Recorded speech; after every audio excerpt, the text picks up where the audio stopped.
I drove for 2 hours to the lake house filled with memories of my late wife, only to discover in shock that my daughter's in-laws had casually moved in. Sipping from my wife's heirloom crystal glasses, they said with a smirk, "We're all family here, no need to be formal. Your daughter told us this place would be hers eventually anyway." Looking at the grease on my wife's drafting table, I silently documented the evidence and walked out. They mistook my silence for submission, completely unaware that the hidden camera system had captured everything, and a ruthless blueprint of retaliation had just been set in motion. Thank you for listening. Before we begin, drop a quick comment. Have you ever had to set difficult boundaries with family, yes or no? Your perspective might be exactly what someone else needs to read. Quick note, this story includes fictional elements to highlight the lesson, but the message about protecting what matters is what I hope stays with you. I had designed that house for Helena, calculating every beam and window angle to catch the morning light she loved. 3 years after losing her, I was finally ready to let strangers sleep under that roof. The blueprints sat on the passenger seat beside my coffee as I drove the 2-hour stretch from Asheville to Lake Lure. At 60, I had designed over 200 buildings in my career, but this one was the only structure that had ever made me cry. Not during construction. After.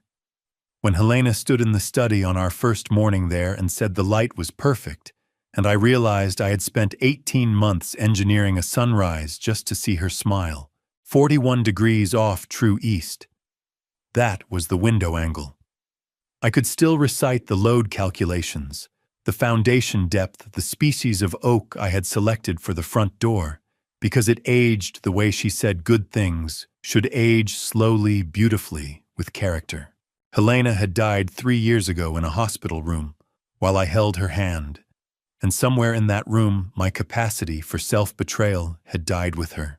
The road curved through pine forest, and I thought about the call I had made to Olivia Hewitt last week. The real estate agent had been surprised I was ready to rent the lake house. "Are you sure, Mr. Ashford?" she had asked. "It's been empty since your wife passed. The house was meant to be lived in," I had told her. Not to be an expensive way to store regret. That was true, but it was also incomplete. The fuller truth was that I was tired of paying property taxes on a memorial, and even fuller than that, I was ready to stop visiting a place where every corner held her shape, her voice, the ghost of her morning coffee routine. I turned onto the Lake House Drive at 9:53, 17 minutes later than I had planned, because of construction on Highway 64. The delay irritated me the way small inefficiencies always did. I was reaching for my coffee when I heard it. Music. Loud. Coming from inside the house. I parked and sat for a moment listening. Laughter. Multiple voices. The bass thump of something playing through the sound system I had installed for Helena's jazz records. The oak door was unlocked. I knew because I tried my key, and it turned without resistance, which meant someone had opened it from inside. I stepped into my own house and found it occupied. Verna Brennan, 56. And swirling wine in my late wife's crystal, looked up from my leather sofa with a smile that suggested she had been expecting someone other than the man whose house she was occupying. "Ja Mercer," she said, not standing. "What are you doing here?" "Celine said you wouldn't mind." Lyle Brennan, 58. And lounging beside his wife with the confidence of a man who had never paid for anything he could borrow, nodded at me as if I were the unexpected guest. "Place was just sitting empty, right? Family ought to use it." I said nothing. I walked past them into the study. Paxton Brennan, 24, and sprawled on Helena's antique rug with takeout containers, barely looked up when I entered the room he had turned into his temporary bedroom. Beside him, Ophelia Cruz, 25, and photographing my lake house on her phone like it was a vacation rental she had paid for, smiled at me with the kind of friendliness that does not acknowledge trespassing. "Hey, Mr. Ashford," Paxton said. "Great place you got here. I looked at Helena's drafting table. There was a pizza box on it. The grease had soaked through onto the cherry wood surface she had refinished herself by hand over 3 weekends in 2018. Someone had moved her original watercolor sketches studies of the lake at different times of day and stacked them against the wall to make room for luggage. For 36 months, I had kept this place locked, like a tomb, refusing to confront the raw memories of the woman I loved, only to watch these people treat her sanctuary like a cheap, trashy roadside motel.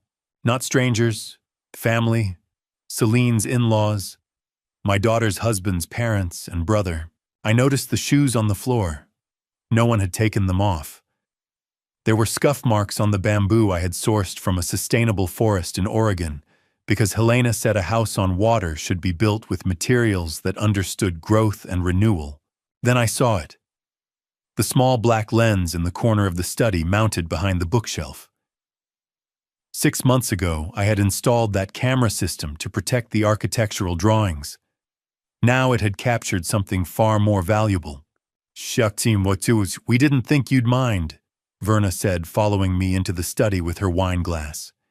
She was using Helena's Waterford crystal, the one her mother had given her. "Celine mentioned you were thinking about renting it out anyway. We thought, why give money to strangers when family could enjoy it?" She walked through the room like she owned it, gesturing at the windows. "The light in here is remarkable. You really do have an eye for design, Mercer." Lyle appeared in the doorway. "Besides, you don't need all this space living alone, do you?" I looked at them both. Verna in her casual linen, Lyle in his golf shirt, both of them comfortable in a house they had no right to enter. An architect learns to read stress points. You learn to see where weight distributes, where pressure builds, where a structure is about to fail. Verna took a sip of wine. "And really, Celine tells us this place will be hers and Julian's eventually. We're just getting a head start on enjoying it. Think of us as family breaking it in for you." There it was, the assumption, the entitlement, the long-term plan I had not been informed of. An architect knows the difference between a structure settling and a structure failing. This family had just shown me the cracks in their foundation. "I'll call Celine tonight," I said. My voice was calm, factual, the same tone I used when informing a contractor that their work did not meet specifications. Verna smiled. "Oh, she'll tell you the same thing. We're all family here, Mercer. No need to be so formal about it." I didn't correct her. I didn't explain property law or boundaries or the 22 years I had spent learning to read a person the way I read load-bearing walls. I just looked at the camera in the corner one more time, then walked toward the door. They thought quiet meant defeated. They had no idea quiet meant I was already building the blueprint. I moved through each room like I was conducting a structural inspection, noting every violation the way I had once documented load-bearing failures. Verna followed me, still holding Helena's crystal glass. Honestly, Mercer, you're being so dramatic," she said, as I photographed the grease stain on the drafting table. "It's just a little mess. Family makes messes." I said nothing. I opened my phone and took pictures. The pizza box. The wine rings on the antique side table Helena had refinished. The muddy boot prints on the bamboo floor. The moved blueprints' original drawings from 2004 now creased where someone had shoved them aside. In the bedroom, someone had slept in the bed Helena and I had shared. The sheets were rumpled. There was a suitcase open on the floor, clothes spilling out onto the rug she had bought in Charleston, because it reminded her of ocean foam. Verna appeared in the doorway. "We didn't think you'd be using it. Waste of a beautiful space, keeping it empty like a museum." I took another photograph. Then I walked toward the front door. My daughter, Celine, 28. And standing in the doorway with a defensive expression I had seen before, usually right before she asked for money, looked at me like I was the one who had violated our agreement. She said, not moving from the threshold. "I was going to tell you. They just needed somewhere to stay for a few weeks. It's not a big deal.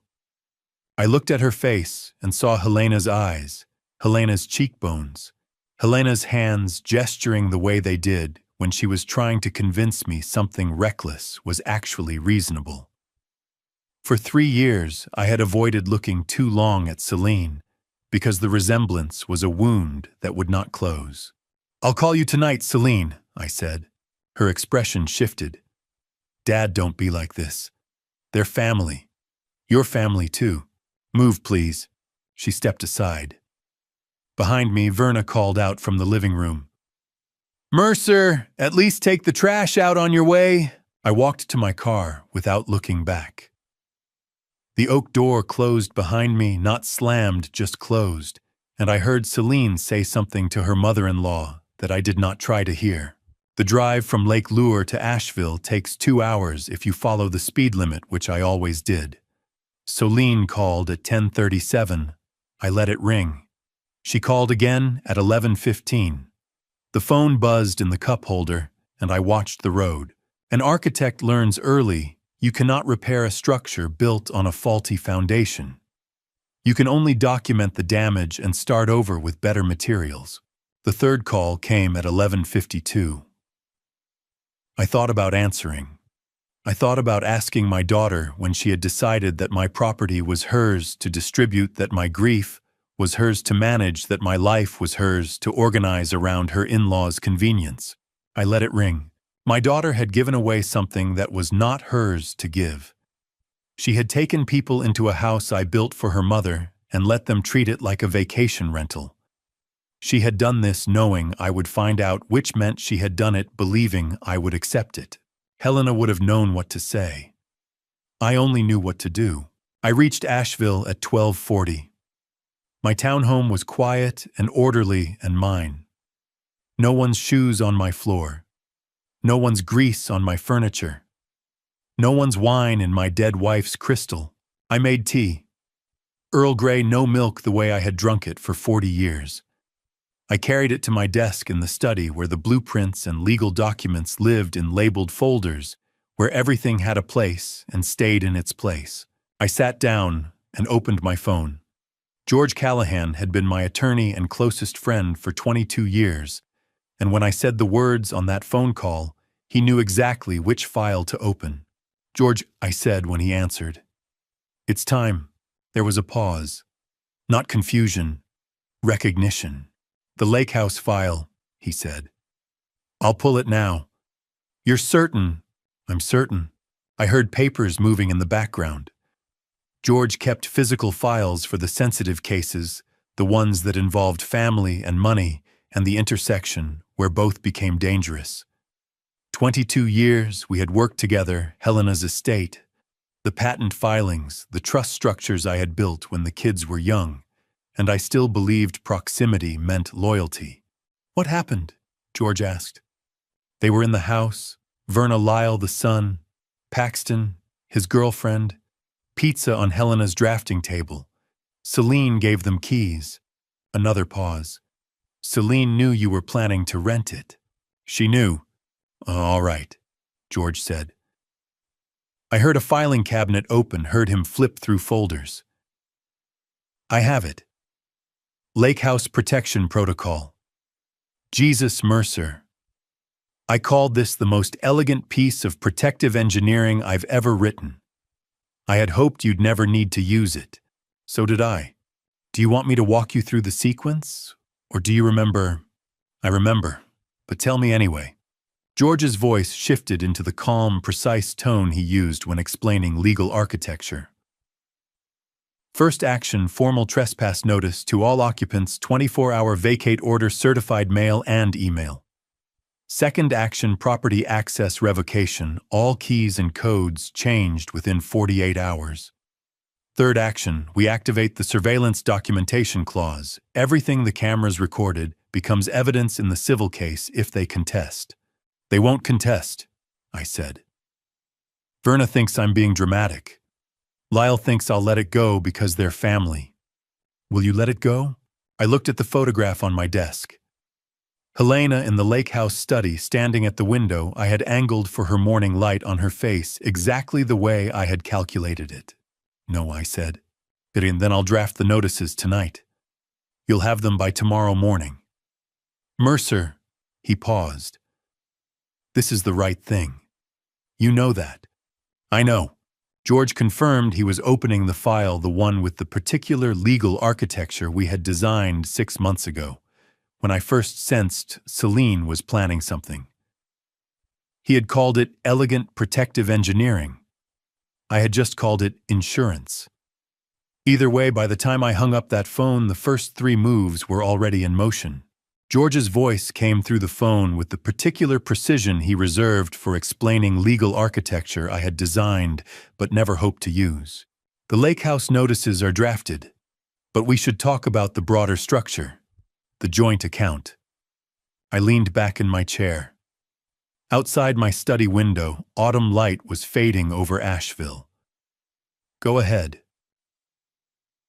"The joint account you established when Celine was 25, you own the principal. She has signatory power for convenience, but legally every dollar in that account is yours. You structured it that way intentionally." I had. 4 years ago, when Celine asked me to help her organize her finances, I opened an account in my name with her as authorized signatory.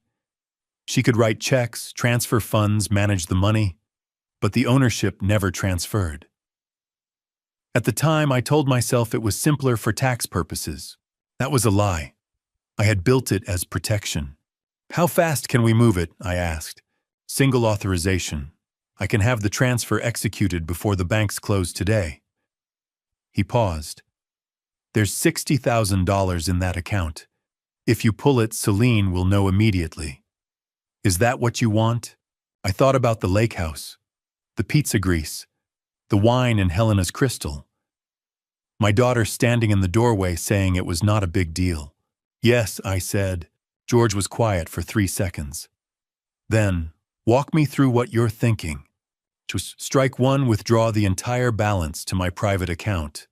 Strike 2, close the car payment sub-account, the one in my name that covers her installments. I heard George writing. "The car account is straightforward. It's your name, your authorization. You can close it today. The dealership will contact her directly for payment." "What about the $60,000? Transfer the entire amount to an irrevocable trust for Indy. Structure it so Celine cannot access it. Ever." The pen stopped scratching. "Irrevocable," George said. "You understand what that means. Once the trust is sealed, Celine cannot touch it. But neither can you. The money is locked for Indy until she turns 25. You can't change your mind, you can't pull it back." That's the point, George. It was always meant for Indy." "You're sure?" "I'm sure. Legal documents are architecture on paper. If you design the foundation correctly, the structure can withstand forces that would collapse buildings built on assumptions and goodwill. I had learned that lesson watching my first retirement fund evaporate in 2008 because I trusted a broker who invested like a gambler. Helena had been the one who insisted we rebuild with legal protections.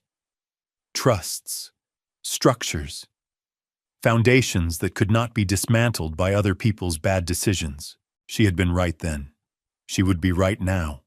"I'll draft the trust documents," George said. "Education and living expenses accessible at 18, principal at 25.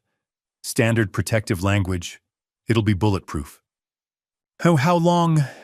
"Authorization ready in 30 minutes. Bank transfer today. Trust formalization by Monday. The car account I can close right now if you authorize it." I looked out the window. A neighbor was raking leaves. Normal Friday afternoon. Somewhere 2 hours away, my daughter was probably still at the lake house, probably still telling Verna that I was overreacting, that I would calm down. She had no idea what was coming. "Do it out," I said. "All 3, now. I'll call you back when it's done." He hung up. I set the phone on the desk and sat in the silence. The house creaked. The refrigerator hummed in the kitchen.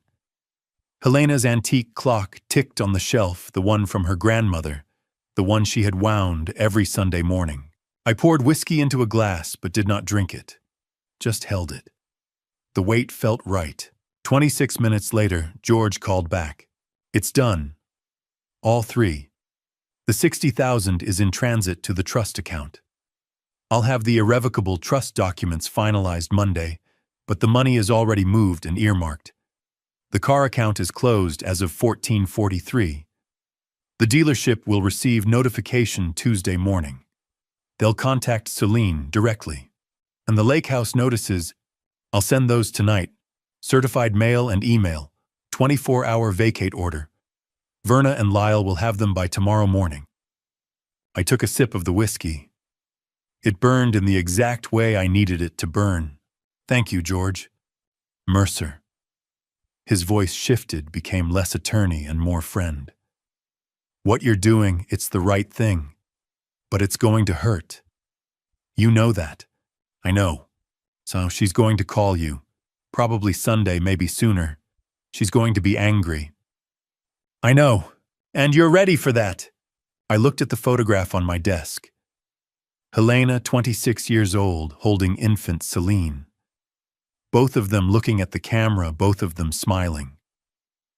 That baby had grown into a woman who gave away her father's house like it was hers to distribute. That woman had a daughter of her own now. Indy, 7 years old, gap-toothed smile. The way she called me Grandpa Mercer like it was one word. I'm ready, I said. We hung up. I sat at the desk as the light faded completely and the room filled with shadows. My phone sat silent in front of me. Celine did not know yet. The bank would not notify her until Tuesday. The car dealership would call Monday when the automated payment failed to process. She had the weekend. 2 more days of thinking her father would let it go, would forgive her, would understand that family made mistakes, and you just moved forward. 2 more days before she learned I had spent 6 months preparing for exactly this moment. Indy was 7 years old, with a gap-toothed smile, and her grandmother's eyes. Whatever happened between her mother and me, she would be taken care of, and that part was already sealed beyond anyone's reach. 3 moves in 1 phone call. I finished the whiskey and thought about what Celine would discover Monday morning when the car dealership called. That was just the beginning. The phone rang at 9:17 on a Friday night, and I knew before I picked it up that the whiskey I had poured 3 hours earlier would stay untouched a while longer. Dad. Celine's voice was tight, not angry yet. What did you do? The car dealership just called. My account is closed. They want full payment in 48 hours or they're repossessing your accounts. Celine. I kept my voice level.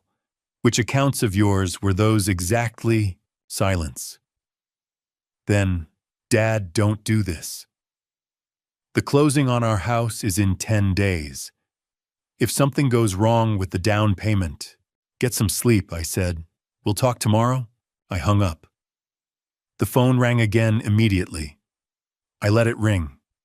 4 more times over the next hour. I watched it light up, vibrate, go dark. Saturday morning, I made coffee and sat at the kitchen table. At 8:30, someone knocked on my door. Julian Brennan, 32 and carrying the exhaustion of 3 months' worth of secret unemployment, stood on my porch looking like a man who had not slept. He was alone. Can I come in? He asked. I stepped aside. He walked to the kitchen without being invited, sat at the table in the chair where Celine used to sit when she was young, and still asked me for help with her homework. He looked at his hands. I owe you an apology, Mercer.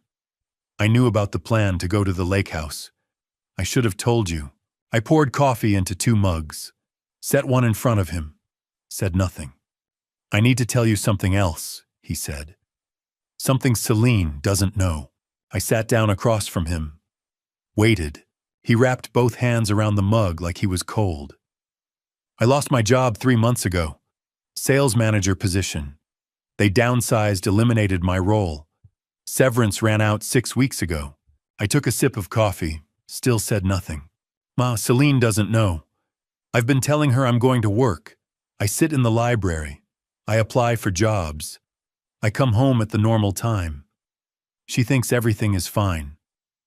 I had spent 30 years reading structural integrity in buildings. You learn to spot the difference between a beam under load it could carry and one about to fail.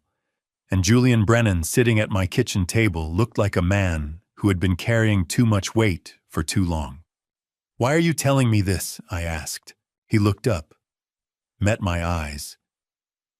"Because I know she's been pulling money from your accounts to cover for me. I didn't know how much until yesterday when she panicked about the car payment. I put it together, the joint account, the car installment account. She's been using them like they were hers. They weren't. I know that now." He took a breath. I was ashamed. About the job. About not being able to provide. About letting her parents think I was still employed while we planned to buy a house we can't afford. "Can't afford," I repeated. "The down payment was supposed to come from money Celine said you were giving us. But I'm guessing that money wasn't actually a gift." "It wasn't." Julian nodded. "The house closing is in 10 days. We'll lose the deposit, $5,000. "You'll lose more than that," I said. "The car payment is due in 48 hours. The joint account balance is 0. The lake house has a trespass notice being delivered this morning. If Verna and Lyle don't vacate by tomorrow, George will file criminal charges." He absorbed this like a man who had been expecting bad news. "What do you want me to do?" "Why would I want you to do anything? Because I came here instead of helping Celine figure out how to blame you or find another angle. I came here because..." His voice dropped.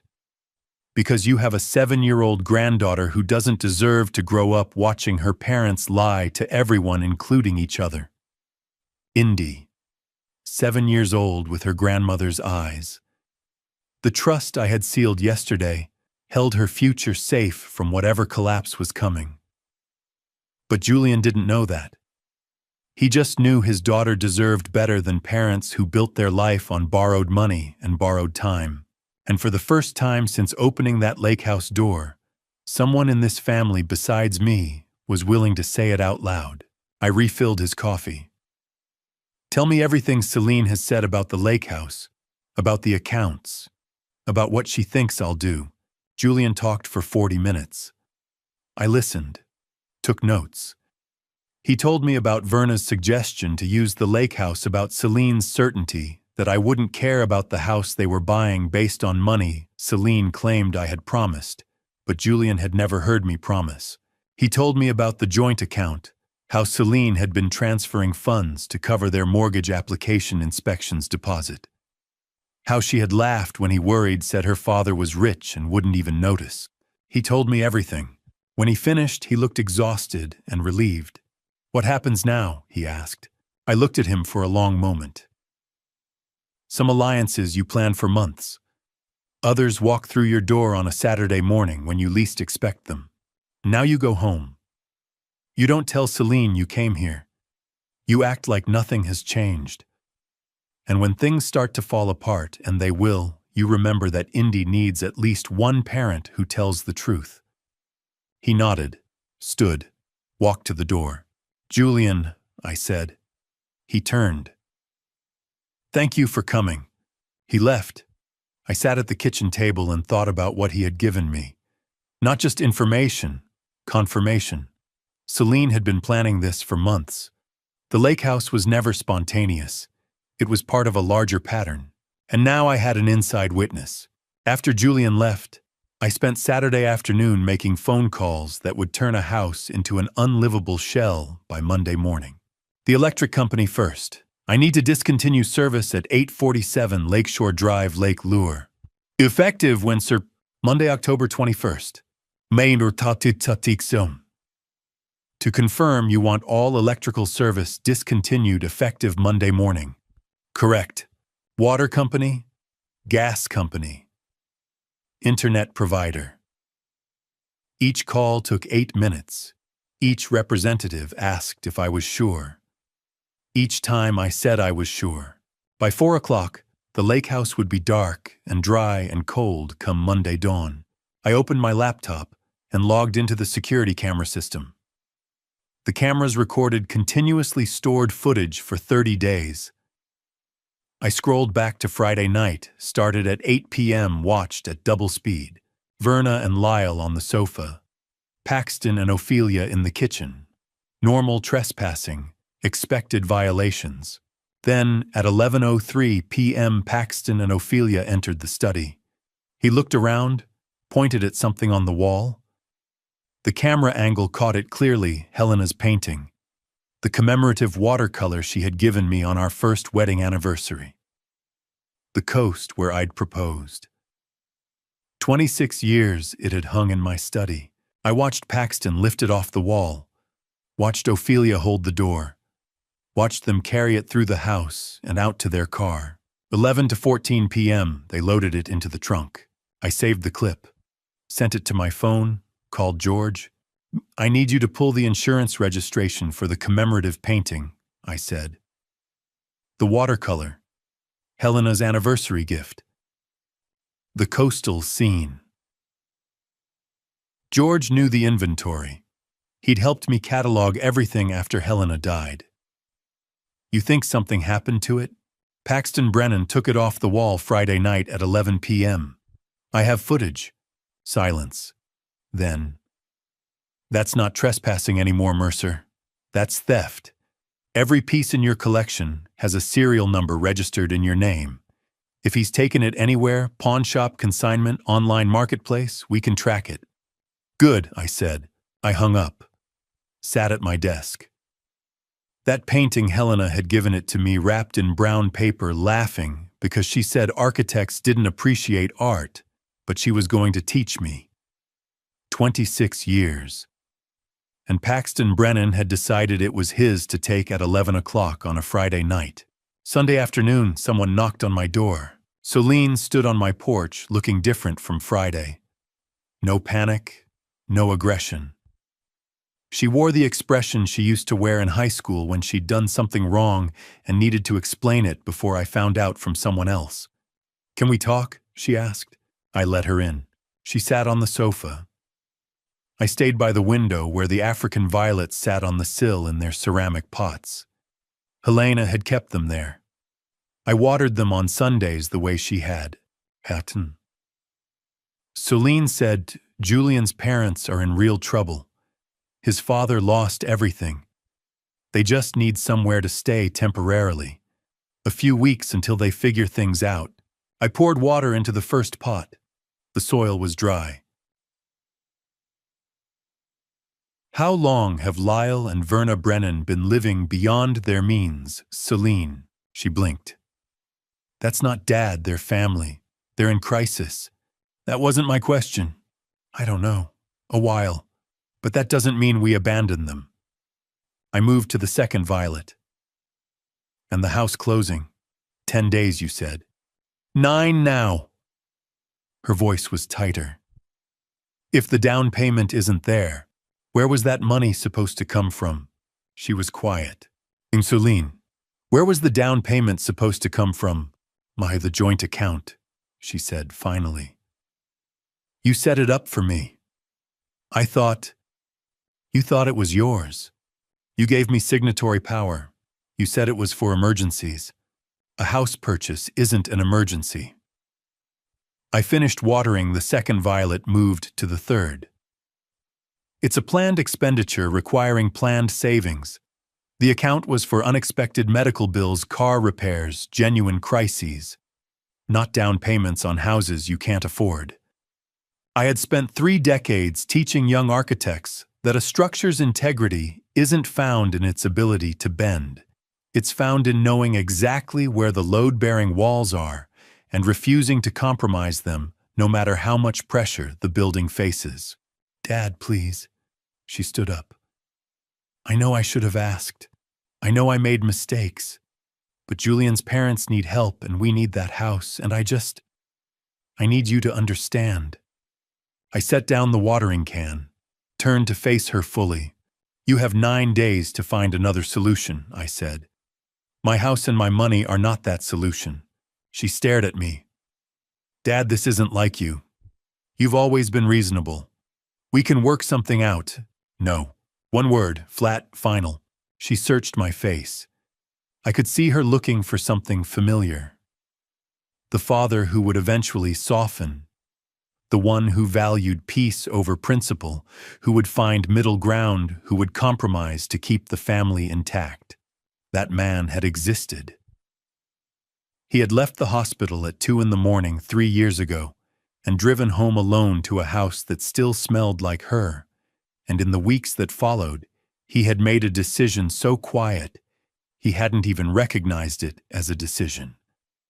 What remained was someone who knew exactly where his walls were and had no intention of moving them.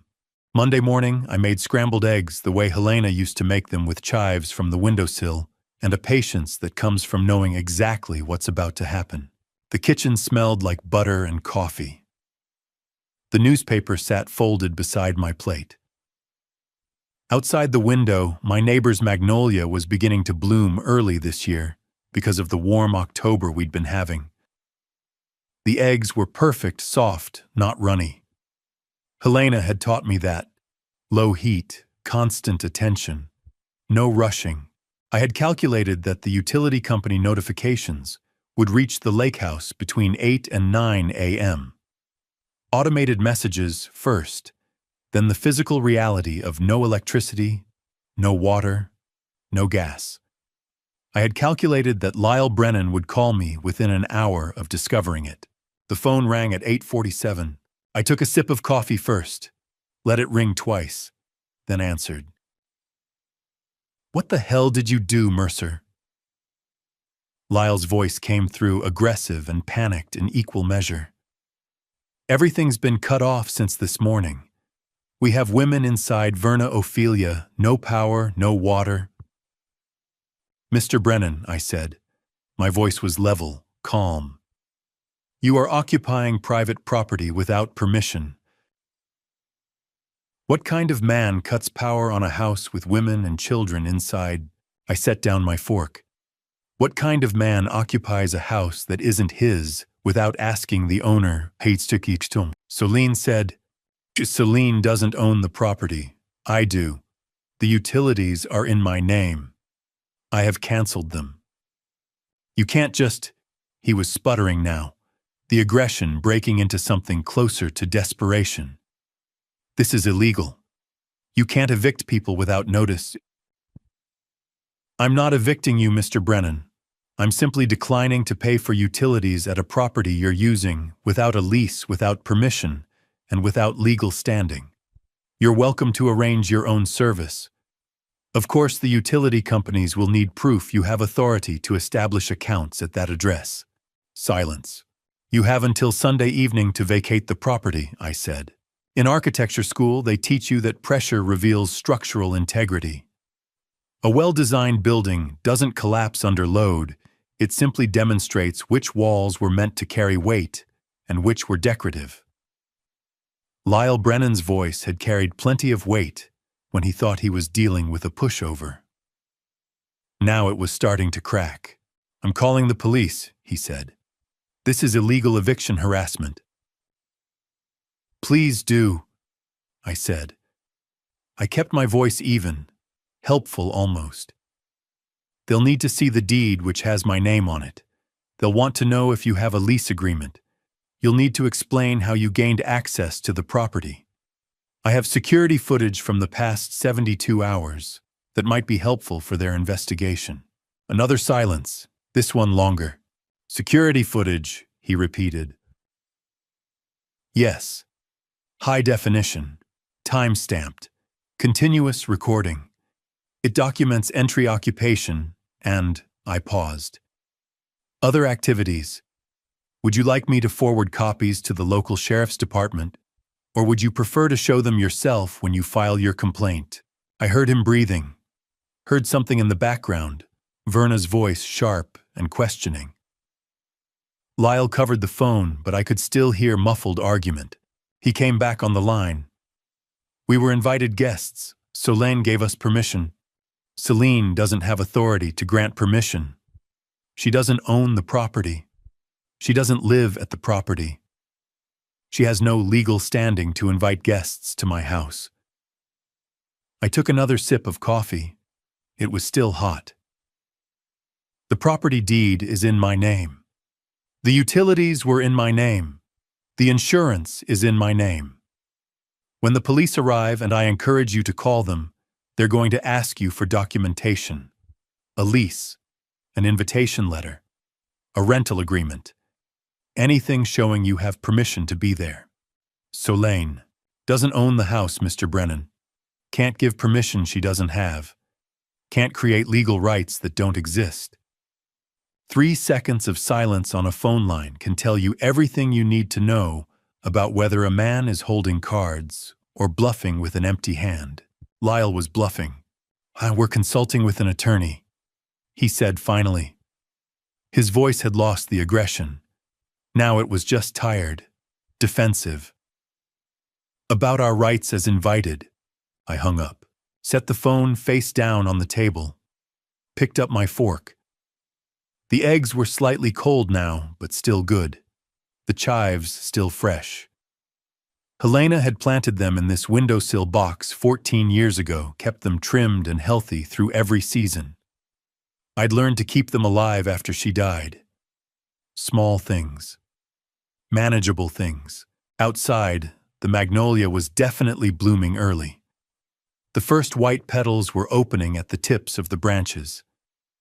Helena had loved magnolias, said they were proof that beautiful things could be tough blooming before the last frost surviving when more delicate flowers would have died. I thought about what Lyle Brennan would say to the police when they arrived. Imagined the conversation. What's your relationship to the property owner? My son is married to his daughter. Do you have a lease? No, but we were invited. By the owner. No, by his daughter. Does she own the property? No, but... Do you have written permission from the property owner to occupy the residence? No, but then you're trespassing, sir. I finished my black coffee in the silence of the kitchen, staring at the screen that remained blissfully dark. Order wasn't just aesthetic. It was structural. Lyle finally understood that his loud threats carried no weight against a foundation made of concrete and deed laws. I washed my mug and left it to dry, reclaiming the quiet flow of my morning. I stood at the window for a moment, looking at the magnolia, thinking about Lyle Brennan sitting in my lake house with no power, no water, no gas. Thinking about him trying to explain to his wife why the man she'd dismissed as dramatic had just demonstrated exactly how undramatic real consequences looked. Thinking about him, realizing that threats only worked on people who were afraid. I smiled for the first time in 2 days. George called back at 2:13 that afternoon with the kind of information that turns property disputes into criminal cases. The serial number matched, he said. Paxton Brennan walked into Henderson Pawn on Route 9 Saturday morning with your wife's anniversary painting. I was standing at my office window looking out at nothing in particular. You're certain. Serial number, description, date of transaction, all confirmed. The pawn shop keeps digital records now. Photographed the piece, scanned his ID. He got $450 for a painting worth $8,000. That painting. Helena had given it to me on our first anniversary, a watercolor of the coast where I had proposed. 26 years it had hung in my study. She had said art was the soul of a house, insisted we register every piece properly, document every serial number for insurance purposes. She had been protecting us even then. If he pawned it, George continued, we have potential criminal exposure, receiving stolen property, conversion of insured artwork. This is not just civil trespass anymore, Mercer. This is felony territory. Good, I said. Good. Yes, document everything. I want photographs of the pawn ticket, the transaction record, his identification, everything. What are you planning? I'm planning to let Paxton Brennan keep digging until he realizes he's standing in a hole he can't climb out of. I hung up and called my son Hayes. 33 years old architect like me, but he had spent the past 6 years building a security consulting firm on the side. I had helped him capitalize it when he was 27. Now he had contacts in every county within 100 miles. "You Hazen," I said when he answered. "I need you to confirm a location for me." "What kind of location?" "Pawn shop. Henderson Pawn Route 9, about 15 miles north of the lake. There's a painting there that belongs to me. I need visual confirmation within the hour." He didn't ask why, didn't ask how I knew, just said, "I'll call you back." 47 minutes later, my phone rang. "Found it," Hayes said. "Henderson Pawn Route 9, 15 miles north of the lake. Confirmed via description and transaction date. It's sitting in their secured inventory section. Climate controlled. They know it's valuable even if they underpaid for it." "Do not touch it yet," I said. What? "Let it sit there. We'll retrieve it at the right moment." There was a pause. Then, "You want it as evidence, not recovered property?" "Yes." "Smart. I'll document everything: photos, receipt, trail, timestamps. When you're ready to move, we'll have a complete chain of custody." "Thank you, Hayes." "Dad," he said, and his voice shifted to something less professional. "What's happening? Celine called me last week asking about property law. I didn't put it together until now." "I'll explain later," I said. "Right now, I just need you to keep that painting exactly where it is." We hung up. I sat at my desk and thought about Paxton Brennan walking into a pawn shop with Helena's painting. Thought about him signing his name, showing his identification, creating a paper trail that connected him directly to property that didn't belong to him. The thought about how criminals always think they're smarter than they are. At 6:15 that evening, my phone rang. Unknown number. I almost didn't answer. Then I heard the voice. "Grandpa Mercer, my granddaughter Indy, 7 years old, with a gap-toothed smile, and her grandmother Helena's eyes called me from her mother's phone with a worried voice that broke something in my carefully maintained calm. "Indy," I said. My voice softened for the first time in 3 days. "Hi, sweetheart. Are you okay? Mommy has been crying. She says you are mad at her. Are you mad at us?" "I am not mad at you, sweetheart, not one bit." "But you are mad at Mommy." I closed my eyes. "Mommy and I are working through some grown-up things. But you're perfect. You know that, right?" Mommy showed me pictures of the lake house," she said. Her voice brightened.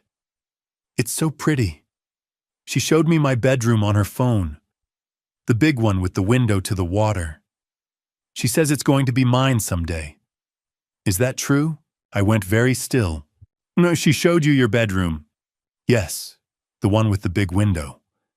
She says when I'm bigger, I'll have my own room there and we can visit all the time, and I can paint pictures of the lake like Grandma Helena did." 7 years old. Celine had shown her a photo of a bedroom in my house, and told her it would be hers someday, as if I were already dead, or simply an obstacle to be managed. "That sounds nice, sweetheart," I said.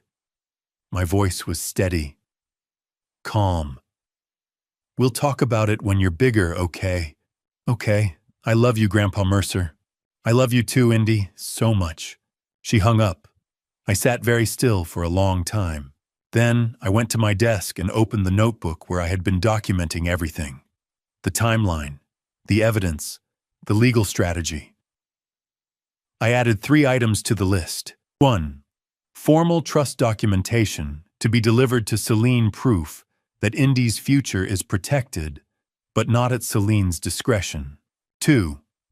Written statement of property ownership and inheritance intentions, no room for assumptions or manipulation. 3. Conversation with Indy when she's older, explaining boundaries, ownership, and why love doesn't mean giving people everything they want. Whatever happened between Celine and me, Indy would be protected. That part was already sealed in the trust George had created. But now I understood the stakes were not just about property or principles. They were about making certain my granddaughter did not grow up learning that manipulation and entitlement were how family worked. That showing a 7-year-old a bedroom in someone else's house and calling it hers was acceptable behavior. That you could take what you wanted if you just believed hard enough that you deserved it. I closed the notebook. Outside evening was settling over Asheville. The neighbor's magnolia had fully bloomed now, white petals bright against the darkening sky. Helena would have known what to say to Indy. She would have found the words to explain love and boundaries in a way a 7-year-old could understand. I only knew how to build walls high enough and strong enough that when Indy was old enough to understand, she would see them clearly and know why they existed. That evening, I opened my surveillance camera email and began watching 3 days of footage that would transform family disagreement into documented criminal trespass. The office was dark except for the computer screen. I had made tea an hour earlier and forgotten to drink it. Now it sat cold beside the keyboard while I watched strangers move through Helena's house like it belonged to them. Friday evening, 8:30 p.m. Lyle slammed his hand on the design desk Helena had spent 15 years refinishing grain by grain. The camera caught the impact, caught the glasses rattling on the surface. Saturday morning, 9:15 a.m. Verna opened the blueprint drawer like she was shopping for wallpaper samples, not handling documents worth more than her car. She pulled out the original lake house plans, the ones I had drawn by hand in 2004, and flipped through each page while drinking coffee over them. Saturday afternoon, 2:40 p.m. Paxton and Ophelia in the study laughing about something. Then, at 11:03 p.m. the same night, both of them lifting the painting off the wall, carrying it through the house, loading it into their trunk. Every violation time-stamped, every face visible, every movement preserved in high definition. An architect learns to read a building's history. In the marks people leave scuff on the wall-worn threshold, the ghost of furniture that sat in one place too long. And these 3 days of footage were a history of entitlement written in real time. I scrolled forward to Friday evening. 7:20 p.m. Lyle and Verna in the living room. The audio was clear. Once Celine gets the deed transferred, we can renovate this entire east wing, Lyle said. He was gesturing at the windows. New kitchen. Master bath expansion. Open up these walls. Verna looked uncertain. Are you certain she can do that? She says her father will not fight it, Lyle said. He never does. I watched the clip 3 times. Exported it. Saved it to the folder labeled simply with the date Helena had died. Drafted an email to Celine with the video attached. Did not send it. Not yet. Timing mattered. Evidence delivered at the wrong moment was just noise. Evidence delivered at the right moment was a legal weapon. I closed the laptop at 11:30 p.m. and sat in the dark for a while. Outside the street was quiet. The neighbor's porch light was still on. Everything looked normal. Everything was normal except for the fact that my daughter's in-laws were living in my house, planning to renovate it, after my daughter transferred them a deed she could not transfer because she did not own the property. I went to bed, slept 6 hours, woke at 6 a.m. and made coffee. The phone rang at 8. Dad, my son Raymond, 30, and working as an accountant at a firm Celine had always dismissed as barely successful, called me that Tuesday morning. With information that confirmed what I had suspected for months, someone had been protecting me in silence. Raymond, I said. Good morning. Hayes called me yesterday about the painting. Dad, I need to tell you something. I waited. The lake house deed is secure, he said. I ran the title search last night. There is nothing they can challenge. The property is completely clean. No liens, no claims, no possible legal complications. How did you... I have been keeping an eye on Celine's financial activity through property management channels for 6 months. His voice was steady, professional. Ever since she started asking me unusual questions about deed transfers and property inheritance, I did not say anything because I was not sure. But when Hayes called yesterday, I knew it was time. I sat down at the kitchen table. The coffee was hot. The morning light was coming through the window at the angle Helena had loved. "What did you find?" I asked. She has been researching adverse possession law, squatters' rights, transferring property to family members. She consulted with 2 different attorneys in the past 3 months. I have a contact at one of the firms who flagged her inquiries. Both times she was asking about transferring lake house ownership. And you ran a title search. Last night, the property is ironclad, Dad. No matter what she tries, there is no legal path for her to claim it. And if she tries anyway, we have documentation of her intent going back months. Raymond had been there all along, not forgotten or neglected, but quietly watching the same thing I was watching, building protections I did not even know existed until the moment I needed them most. "Thank you, Raymond," I said. My voice was quieter than I intended. "Celine spent years telling everyone I was the forgotten son," he said. There was no bitterness in his voice, just fact. "She told people you did not understand my work, that you never called. She had no idea what I was actually doing. What were you doing?" "Watching, learning, building walls around everything she thought she could take."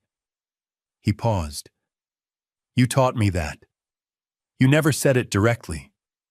But I watched you design buildings for 30 years. I learned that structural integrity is not about being the loudest voice in the room. It is about knowing exactly where the weight is and making sure the foundation can hold it." I looked out the window. The magnolia was in full bloom now, white petals everywhere. "Your mother would be proud of you," I said. "I know," he said. "That's why I did it." We hung up. I sat at the table with my coffee and thought about Celine's narrative. The forgotten son, the father who did not understand, the family that needed healing, all of it built on the assumption that Raymond was too busy, too distant, too focused on his own life to notice what she was planning. She had no idea that while she was making that argument, Raymond had been quietly building barriers around everything she planned to take. My elder son had not needed my instruction to understand structural integrity. He had learned it by watching me design buildings for 30 years. And now he had designed something of his own protection she could not breach. I finished my coffee, made breakfast, read the newspaper. Wednesday would bring Lyle's next move. I could feel it coming, the way you feel a storm building, the pressure change, the shift in the air. But now I knew something Lyle did not know. I was not alone. The email arrived Wednesday at 10:47 with a subject line that read, "Legal consultation re-property dispute," as if capital letters could manufacture legitimacy where none existed. I was drinking coffee when my phone chimed. Opened it. Read Lyle Brennan's email once. Then forwarded it to George with a single line. This is what desperation looks like when it tries to speak legalese. The email claimed he was consulting with a real estate attorney regarding rights as invited guests who had established occupancy. Mentioned potential adverse possession statutes. Cited vague tenant protection laws. The tone was aggressive, designed to intimidate with terminology he probably learned from a 15-minute internet search. George called back within 3 minutes. "Oh, Mercer." "This is a bluff," he said. I could hear him smiling. "Invited guest has no legal standing against a property owner with a deed. Adverse possession requires years of continuous occupation, not days. And he would need to prove hostile possession, openly claiming ownership against your rights. He has none of that." "I know," I said, "but I want him to see it in writing from an attorney, on letterhead, with citations. I'll draft a response this afternoon. Make it surgical, always."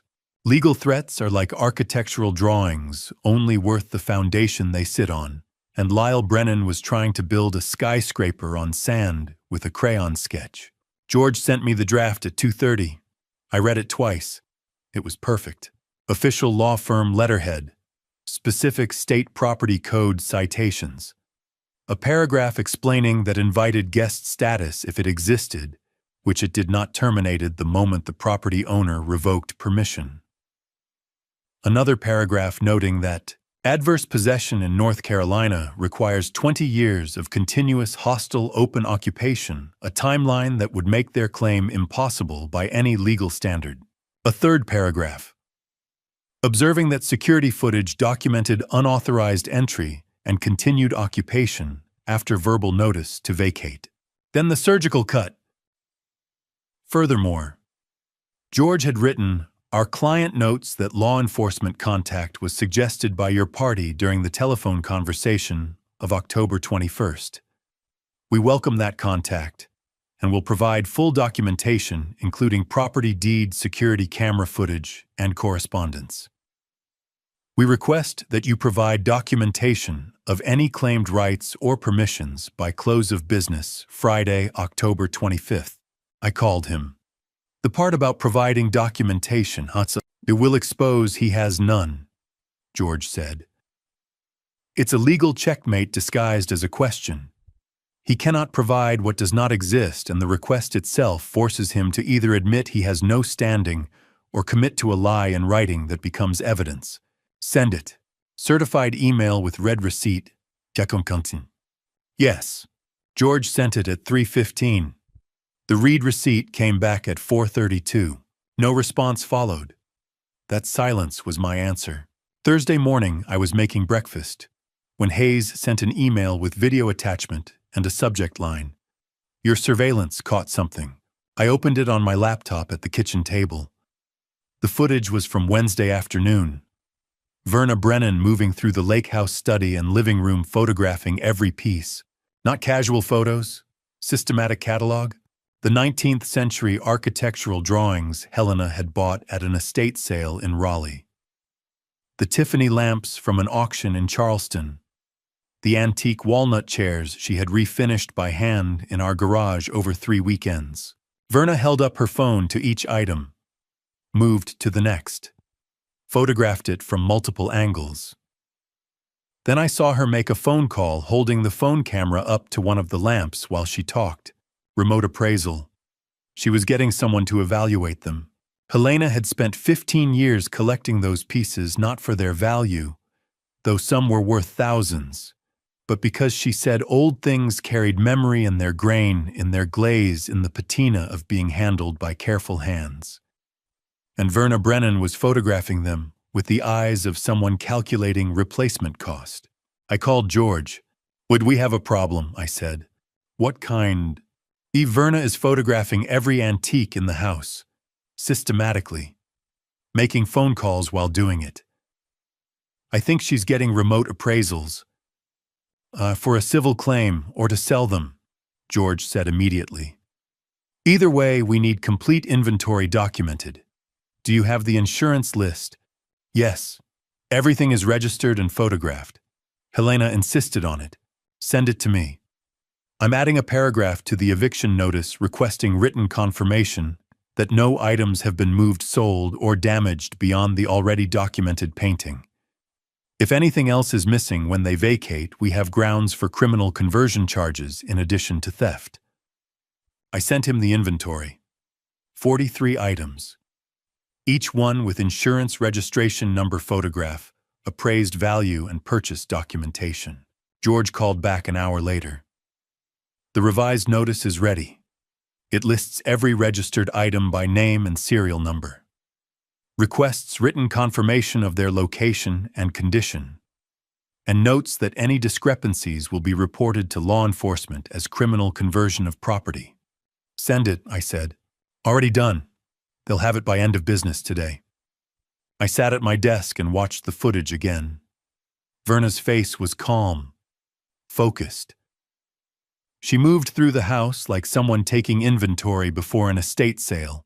I had thought she was simply entitled and shameless. A woman who saw an empty house and decided her family deserved to use it. A freeloader with delusions of family privilege. I was wrong. She was strategic, calculating. Far more dangerous than someone who just wanted free rent.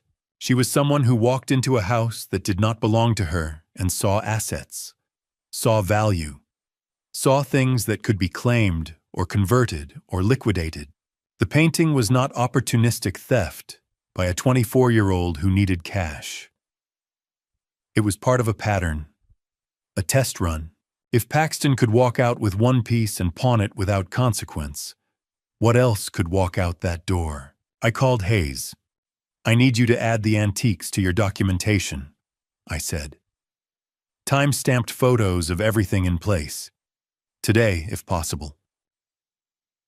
You think she's going to take more than the painting, he said. I think she's deciding which pieces are worth the risk. I'll be there in 2 hours. I'll photograph everything against the surveillance stills. Create a before and after record. Thank you. I hung up and looked out the window. Friday tomorrow. Then Saturday. Then Sunday. Sunday was the deadline. The moment when all this careful documentation would convert from evidence gathering to action. But first Friday. Friday I would send Celine the surveillance footage, show her what her in-laws were really planning, divide the enemy from within. Sometimes the best way to tear down a structure is to remove a single load-bearing wall and let the building collapse itself. Friday morning, I composed an email to my daughter with 2 video files attached and a subject line that read simply, "What your in-laws actually think of you." The email body contained one line I thought you should know what they are planning with your inheritance. The footage is dated and time-stamped. I hit send at 9:03 a.m., made coffee, waited. Celine called back at 9:22. Her voice was shaking. "Where did you get this? You were recording us the entire time." Your in-laws have been kind enough to document themselves, I said. The question is whether you knew about adverse possession or if they plan to cut you out too. Silence. Then, I didn't know they were talking about that. Dad, they said you were being unreasonable, and you believed them. And now I thought they just needed somewhere to stay. They needed somewhere to stay long enough to claim ownership through adverse possession. Lyle was planning renovations. Verna was cataloging your mother's collection for appraisal. They were building a legal claim to property worth $750,000. Another silence. Longer this time. "What do you want me to do?" she asked finally. "Nothing," I said. "Sunday is the deadline. They leave or I remove them." I hung up. Sunday evening at 8 p.m. I drove to the lake house with Hayes and 2 security specialists from his firm. The lights were blazing inside. Music playing. The Brennans still thought this was negotiation theater. Lyle opened the door red-faced from wine. He saw me, saw Hayes, saw the 2 men in dark shirts with equipment cases. "Mercer, we are not leaving. You cannot just—" "Mr. Brennan," I said. "It is Sunday 8 p.m. I gave you a week." Hayes stepped forward. "We're replacing the locks. You can exit voluntarily, or we can call law enforcement to facilitate. There is a particular satisfaction in watching a structure behave exactly as you designed it. To the same satisfaction I felt watching Hayes and his team execute a plan we had discussed 6 months ago when I first suspected I might need to remove people from a building I owned. "I'm calling the police right now." Hayes handed him a folder. "They'll need to see this. Property deed, surveillance footage, legal correspondence, everything dated and notarized." Lyle opened the folder. I watched his face change as he read. From inside, Verna's voice, "Lyle, what's happening?" Hayes gestured to his team. "Front door first, then back entrance. Full biometric replacement on all access points." Power drills filled the air. One specialist was already removing the existing lock from the front door. The other headed toward the back entrance. Verna appeared in the doorway. "You can't just change the locks while we're inside, ma'am." Hayes said, "You have 30 minutes to gather your belongings and exit the property." Paxton and Ophelia emerged from the study, started throwing things into bags. My phone rang. "Solene." I didn't answer. It rang again. This time, Lyle's phone rang. She was calling him. He answered on speaker. "Solene, your father is here with—" "Dad, please, can we just—" "30 minutes, Solene," I said, hung up. I stood outside while Hayes supervised the installation. The new system was biometric fingerprint scanner backup keypad connected to my phone. Nothing they could pick or bypass. 30 minutes later, 5 people stood on the gravel driveway with their luggage. The lake behind them was dark and still. I understood finally what Helena had meant when she said a house that is not protected is just an expensive way to store regret. Hayes handed me the new key fob. "Synced to your phone. You can monitor all access remotely." I tested the front door, pressed my thumb to the scanner. It clicked open, closed it, locked. Lyle and Verna were loading their car. Paxton and Ophelia had already pulled away, taillights disappearing down the mountain road. Verna turned to look at me one last time. Her face was hard, angry, defeated. "You'll regret this," she said. "No," and I said, "I won't." They got in their car. Engine started. Gravel crunched under tires. I stood with Hayes in the driveway and watched them leave. Watched the red taillights fade around the curve. Listened to the sound of their engine grow distant and finally disappear. The lake was quiet, the way Helena had always liked it. The way I had designed every window and door to preserve not just the view, but the silence. Hayes looked at me. "You all right?" "Yes." "What happens now?" "Now I go home.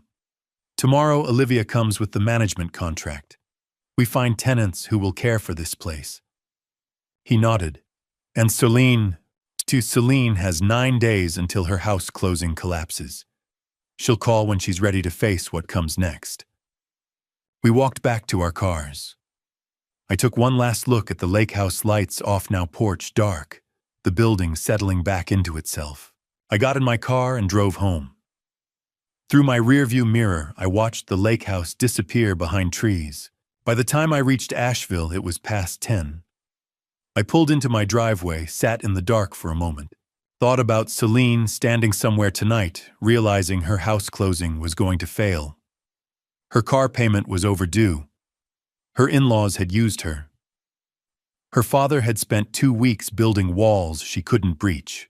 Thought about Indy, 7 years old, with a trust fund she couldn't touch until she was 25, and a grandfather who had made certain no one else could touch it either. I went inside, made tea.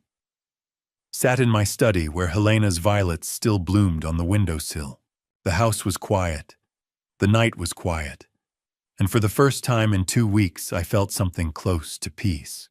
Monday morning, I drove back to the lake house for the first time since watching 5 people leave with their luggage and found it cleaned, ordered, and mine again.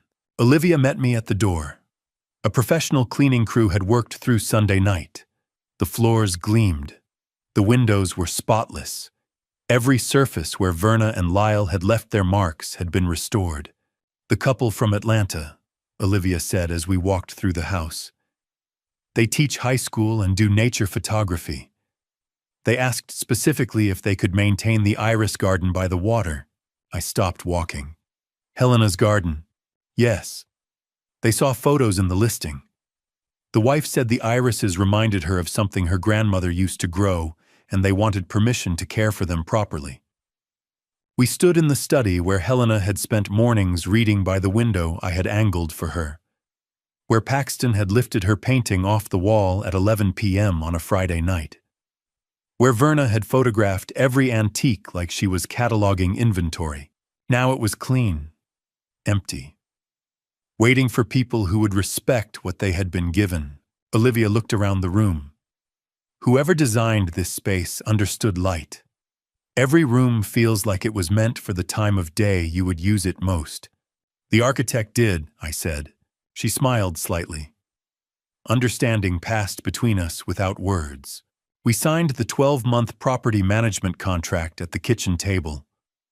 Olivia would handle everything: tenant screening, maintenance calls, lease renewals. I would receive monthly reports and annual financials.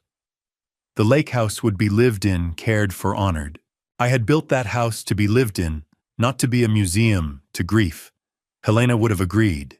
She always said a house that was not used was just an expensive way to store regret. They move in next weekend, Olivia said. I'll send you photos once they're settled. The wife wants to plant additional irises in the spring. Purple ones to match what's already there. Yet Helena's favorite color, I said. I thought it might be. I drove home feeling lighter than I had in weeks. The lake house was no longer a memorial or a battlefield. It was becoming what it had always been meant to be: a place where people lived, and morning light came through windows at exactly the right angle. Tuesday afternoon, I was at my desk when my phone rang. Hayes, the repo happened, he said. Thought you'd want to know. And, clean, professional. She tried to argue, but the driver had all the documentation. It's done. I thanked him and hung up. Sat very still for a moment, then went back to the architectural drawings I had been reviewing for a client. I drove back to my townhome feeling lighter than I had in weeks. The lake house was no longer a memorial or a battlefield. Its structural purpose had been restored. I stood in my quiet study, organizing my layout tools on the desk, waiting for the clock to hit 2:30. I knew exactly where my boundaries were, and I knew that across town, the first heavy hammer of consequence was about to drop. Before I tell you what happened in that parking lot on Tuesday afternoon, if you're still with me right now, comment A or B: will this break? Celine or wake her up? Add your reason in 5 to 10 words, so I can see your read. Quick note: what follows contains fictionalized details added for emotional depth and storytelling impact. Neighbors were on their balconies, some getting mail, others just outside on a warm October afternoon. The driver was professional, checked his paperwork, approached the vehicle, began the process of loading it onto the flatbed. Celine came out of her building, saw what was happening, rushed toward him. Wait. Stop. I made payments. This is a mistake. You need to check your records. The driver kept working. Account shows closed October 18th, ma'am. No activity since. We sent 3 notices to this address. I didn't receive any notices. This has to be wrong. He didn't argue. Just secured the car, checked the chains, made sure everything was properly fastened. Celine stood there in the empty parking space where her car had been for 3 years. Her face was red, her hands were shaking, and on every balcony, in every window, neighbors were watching. One woman on the 2nd floor turned to say something to someone inside. A man on the 3rd floor pulled out his phone. Not to call anyone, just to look at it, to have something to do while he watched. The truck pulled away. Celine stood alone in the empty space. From the 4th floor window, Julian watched the entire thing. He had spent 3 months hiding unemployment from his wife. 3 months watching her pull money from her father's accounts to cover what he could not provide. 3 months living in an apartment they could afford only because someone else was paying for the car, the utilities, the groceries. Everything she had was borrowed. The car. The down payment for the house they would never buy. The confidence that came from never having to build something herself. Watching it get repossessed should have felt like his failure too. But instead, it felt like the first honest thing that had happened to them in years. Julian had watched enough buildings in his sales career to know the difference between a structure settling and a structure failing. Celine standing in that empty parking space was not settling.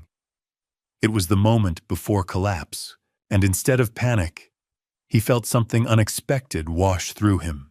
Relief, like a pressure valve releasing, like he could finally breathe. He had been living in a house built on his father-in-law's money, and his wife's certainty that she deserved it. He had been watching her operate with borrowed confidence, borrowed resources, borrowed time. Watching it all get taken back meant maybe finally they could start over with something real. Celine turned and walked back toward the building. Her shoulders were rigid. Her pace was fast. She did not look up at the windows, even though she had to know people were watching. Julian stepped back from the glass, sat down on the couch, thought about the conversation he had had with her father 2 weeks ago, about indie deserving parents who told the truth, about starting over at 31 with nothing but honesty. He picked up his phone, looked at the job contact Raymond had given him, the one he had put in his wallet instead of his phone, pulled it out now, stared at it, thought about what it would mean to call, to take the interview, to accept that everything they had built together was collapsing, and maybe that was exactly what needed to happen. He heard Celine's key in the lock, heard the door open, heard her come inside. She did not say anything, just went straight to the bedroom and closed the door. Julian sat on the couch holding the business card and felt something he had not felt in months. Clarity. Wednesday morning, George called me into his office to review the civil compensation document that would move this from family disagreement into territory where the law takes over. The document sat on his desk. 5 pages. Firm letterhead. "I've itemized everything," George said. Pizza oil on Helena's desk, shoe damage to the floors, the blueprints. Each violation documented, each cost calculated. I read through the list, then the final item. "Stolen artwork," George said. "Watercolor coastal scene serial number registered with your insurance company, appraised value $8,000. Removed October 18th at 11:14 p.m. Pawned at Henderson Pawn, October 19th. Owner Mercer Ashford. Person who pawned Paxton Brennan with valid identification." I looked up. Tatati? This effectively opens criminal exposure for Paxton Brennan. George continued. "Receiving stolen property. Conversion of insured artwork with documented serial numbers. The moment you reported it stolen, and we can prove he pawned it, this crosses from civil damage to potential felony." What makes it criminal versus civil? The serial number registry. You registered it as insured property. You reported it removed without permission. He pawned it under his own name. That's theft and conversion. Legal documents are load-bearing walls in their own right. Once you put certain words on paper with serial numbers and registered claims, you have built a structure that cannot be dismantled with apologies or family loyalty. "This is the point of no return," George said. "From family disagreement to recorded legal dispute with law enforcement implications." "Are you certain?" I thought about Helena's painting, the one she had given me on our first anniversary. "Send it," I said. George sent certified copies to Lyle Brennan and Paxton Brennan's addresses, electronic and physical. Read receipts on both. Thursday morning, I was making coffee when Raymond called. "Dad, I finally got the official forensic report on that suspicious loan I flagged weeks ago. You need to hear this." I sat down at the kitchen table. "Go ahead." The handwriting analysis came back confirmed. Verna signed the agreement for $23,000, but Celine is listed as the guarantor. Verna got sloppy, and now we have the bulletproof evidence of fraud we were waiting for. Celine took out a loan. Not exactly. Raymond paused. Verna Brennan signed the loan agreement, but Celine is listed as guarantor. Her signature is on file. I went very still. Does Celine know about this loan? Almost certainly not. I pulled a copy of the signature. It doesn't match her usual hand. Verna got sloppy. You're telling me Verna forged Celine's signature? Well, yes. Making your daughter criminally liable for a loan she doesn't know exists. The lender is questionable, almost certainly connected to whoever Lyle owed money to. I looked out the window. The magnolia had lost most of its petals. Your daughter has been used as collateral without her knowledge, Raymond said quietly. That's identity theft, Dad. Criminal fraud. I thanked him, hung up, sat at the table with my cold coffee. My daughter had spent 3 years treating me like an obstacle to her inheritance. And the entire time, the people she thought were her allies had been quietly making her criminally liable for debts she would discover only when collectors came calling. I went to my office, took out the folder labeled with Helena's death date, the same folder that held surveillance footage of Lyle planning renovations, the same folder that held documentation of Paxton stealing the painting, added Raymond's notes, the loan amount, the lender information, the forged signature analysis. Did not call Celine, did not send her the documents, did not act. The time to use this evidence had not arrived. I sat at my desk as afternoon light faded. Thought about Verna Brennan standing in my lake house saying Celine would inherit everything. Thought about her photographing Helena's antiques. Thought about her forging her daughter-in-law's signature to secure a personal loan. The woman who had acted entitled to my property had been simultaneously binding my daughter to debt Celine did not know existed. I felt something that was not quite pity but close. Celine had made her choices. She had given her in-laws keys to my house. She had pulled money from accounts that were not hers. She had shown indie photos of a bedroom and called it hers someday. But she had also been used, exploited, made criminally liable by people who smiled while forging her signature. The folder sat on my desk. Complete now. Documentation of everything since October 18th. Eviction, car repossession, stolen painting, forged loan guarantee. When the time came, Celine would need to see this, not from me explaining it, but from the documents themselves, the signatures, the dates, the evidence. She would need to understand that while she had been planning to take my house, her in-laws had been planning to take her financial future. I closed the folder, put it back in the drawer. Outside evening was settling over Asheville. The streetlights came on. I made dinner, sat at the table where Helena and I had eaten thousands of meals together. Indy would visit. That part was certain. The trust I had sealed guaranteed her future regardless of what happened between her mother and me. But Celine would have to face what came next on her own. The house closing would fail in a week. The forged loan would surface eventually. The car was already gone.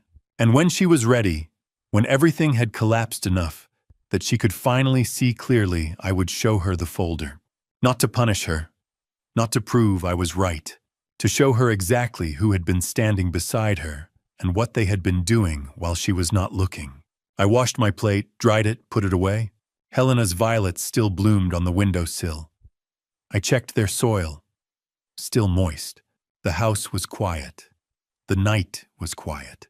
And somewhere across town, my daughter was living in an apartment she could barely afford, waiting for a house closing that would never happen, liable for a loan she did not know existed. The walls I had built were holding, but so were the walls her in-laws had built around her. The difference was that mine were designed to protect. Theirs were designed to trap. Friday morning, Julian Brennan walked into my kitchen carrying an envelope and sat down at the table without saying a word, looking at his hands the way a man looks at evidence of something he cannot take back. I poured coffee, set a cup in front of him, waited. He slid the envelope across the table. "2 screenshots from our financial software," he said. His voice was flat. "Celine started transferring account control 3 months ago, right after I lost my job. Everything we had jointly, she was systematically moving it into her name only."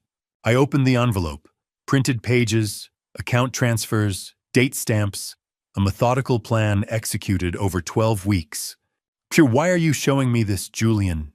He looked up, met my eyes. "Because Indy deserves better than parents who build their lives on lies and borrowed money. Because I've been part of the problem. And because you're the only person in this family who seems to understand that protection means building walls before you need them, not after everything collapses. I looked at the screenshots, saw my daughter's careful planning, saw the dates, saw the pattern. "What do you want from me?" "Nothing," he said.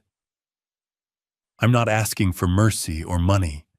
I'm asking if there's a way to protect Indy from what's coming, from her parents' mistakes, from—" He stopped. "From us." Julian Brennan had walked into my house carrying evidence against his own wife. Not asking for forgiveness, but asking in the only way a man with nothing left could ask whether protecting a 7-year-old from her parents' mistakes was worth becoming the person who exposed them. I poured more coffee. The trust I set up for Indy is sealed, irrevocable. She gets education expenses at 18, principal at 25. Neither you nor Celine can touch it. That part is already done. He nodded slowly. "Thank you." But you need to understand something, Julian.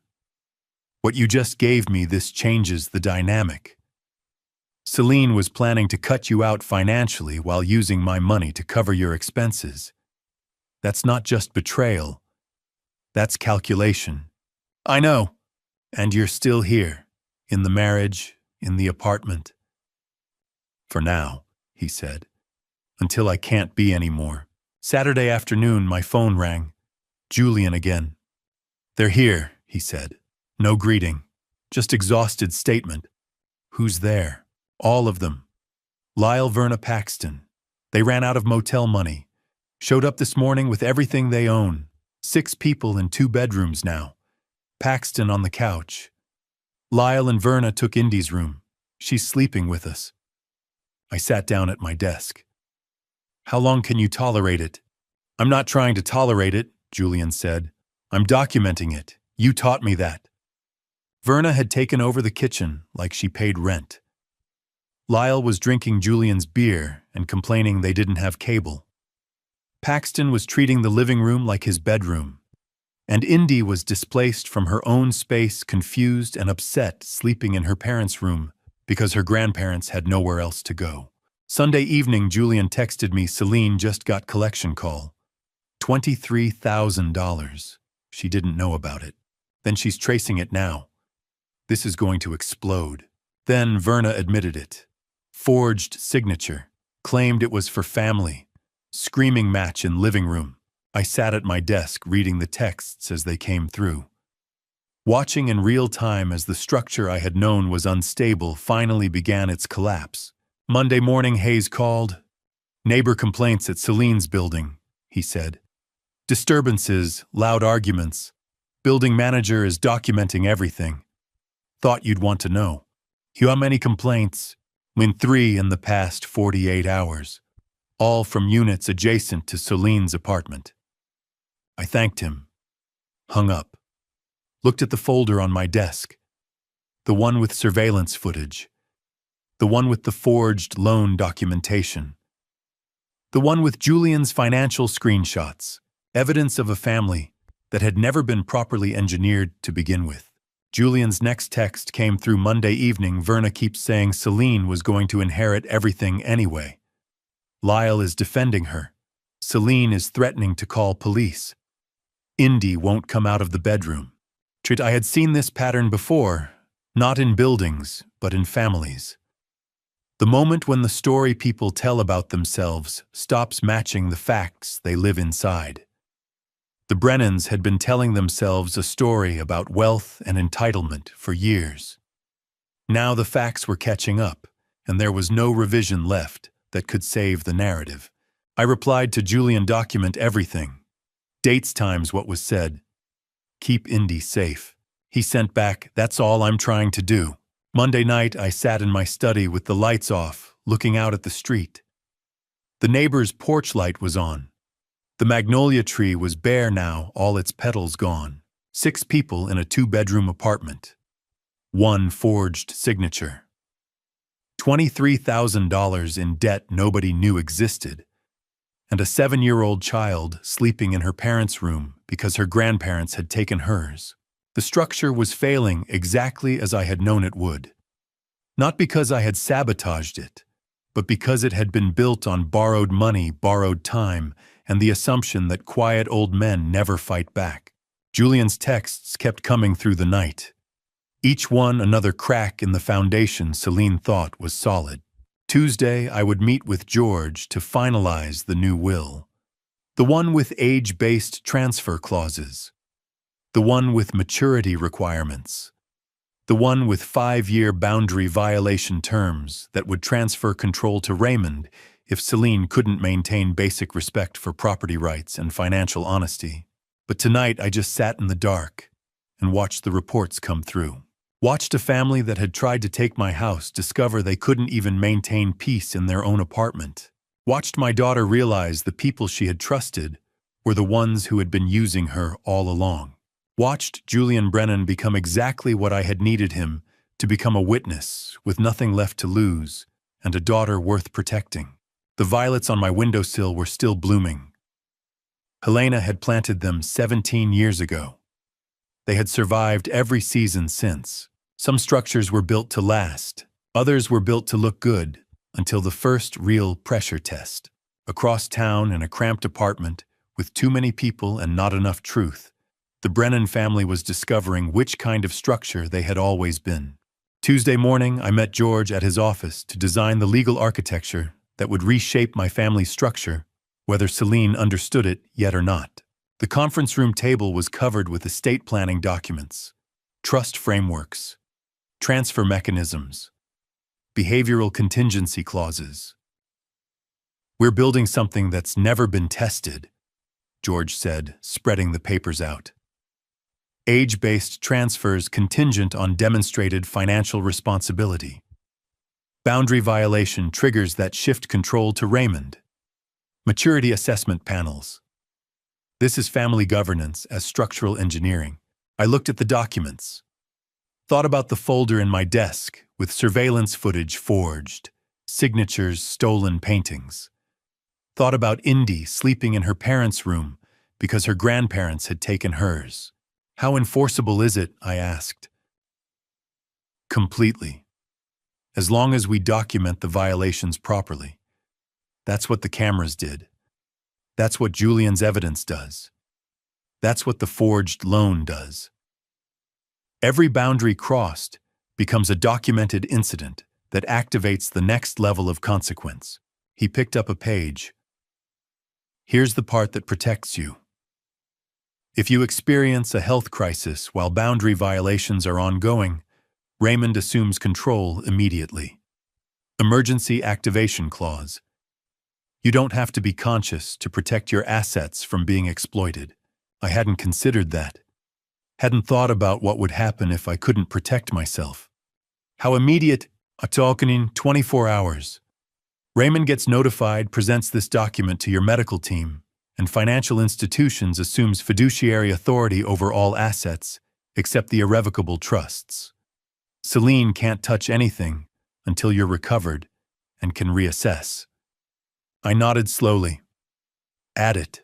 We spent 3 hours working through each clause, each contingency, each trigger point. Trust transfers at age milestones, but only if financial responsibility was demonstrated. Raymond would assess. If Celine showed 5 consecutive years of respecting boundaries, maintaining employment, avoiding debt manipulation, the trust could transfer at 35 instead of 40. If she didn't, it transferred at 45. If she violated boundaries during those 5 years, control shifted permanently to Raymond as trustee with discretionary distribution authority.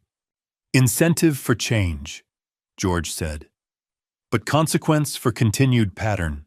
Around noon, I noticed George's hands were shaking slightly as he drafted the grandchild protection clauses. The ones that sealed Indy's trust beyond anyone's reach. The ones that established education fund access at 18 principal at 25, managed by independent panel until then. "Are you all right?" I asked. He looked up. "I'm writing a document that might estrange you from your daughter for years, possibly permanently. I'm writing protection that assumes the worst about people you raised. Yes, I'm..." He stopped. This is necessary. I know it's necessary. But it's also heartbreaking. It is, I said. We finished at 2 p.m. George read through the complete document one final time. This is the most carefully constructed family governance document I've drafted in 30 years, he said quietly. It's also the saddest. When I want them to have every possible incentive to change, I said. And if they don't change, I want Raymond protected from having to fight them for decades. George slid the signature pages across the table. Outside the window, I could hear children playing in the park across the street. Their laughter filtered through the glass as I signed the document that might estrange my own grandchild. But it was also the document that would protect her if her parents couldn't. I signed. George witnessed. His assistant notarized. It's done, George said, effective immediately. I drove home feeling both relief and dread in equal measure. The walls were built. The consequences were architected. Now we would see if anyone chose to respect them. Wednesday evening, my phone rang. Julian, I answered. Yes. The sellers backed out. His voice was flat, exhausted. Too much financial uncertainty, they said. The closing was supposed to be Friday. They withdrew this afternoon. In the background, I heard Celine's voice, sharp, rising. He is ruining our lives. Everything we worked for. Tell him that. I said, Ma, is Indy okay? Silence. Long enough that I thought he might have hung up.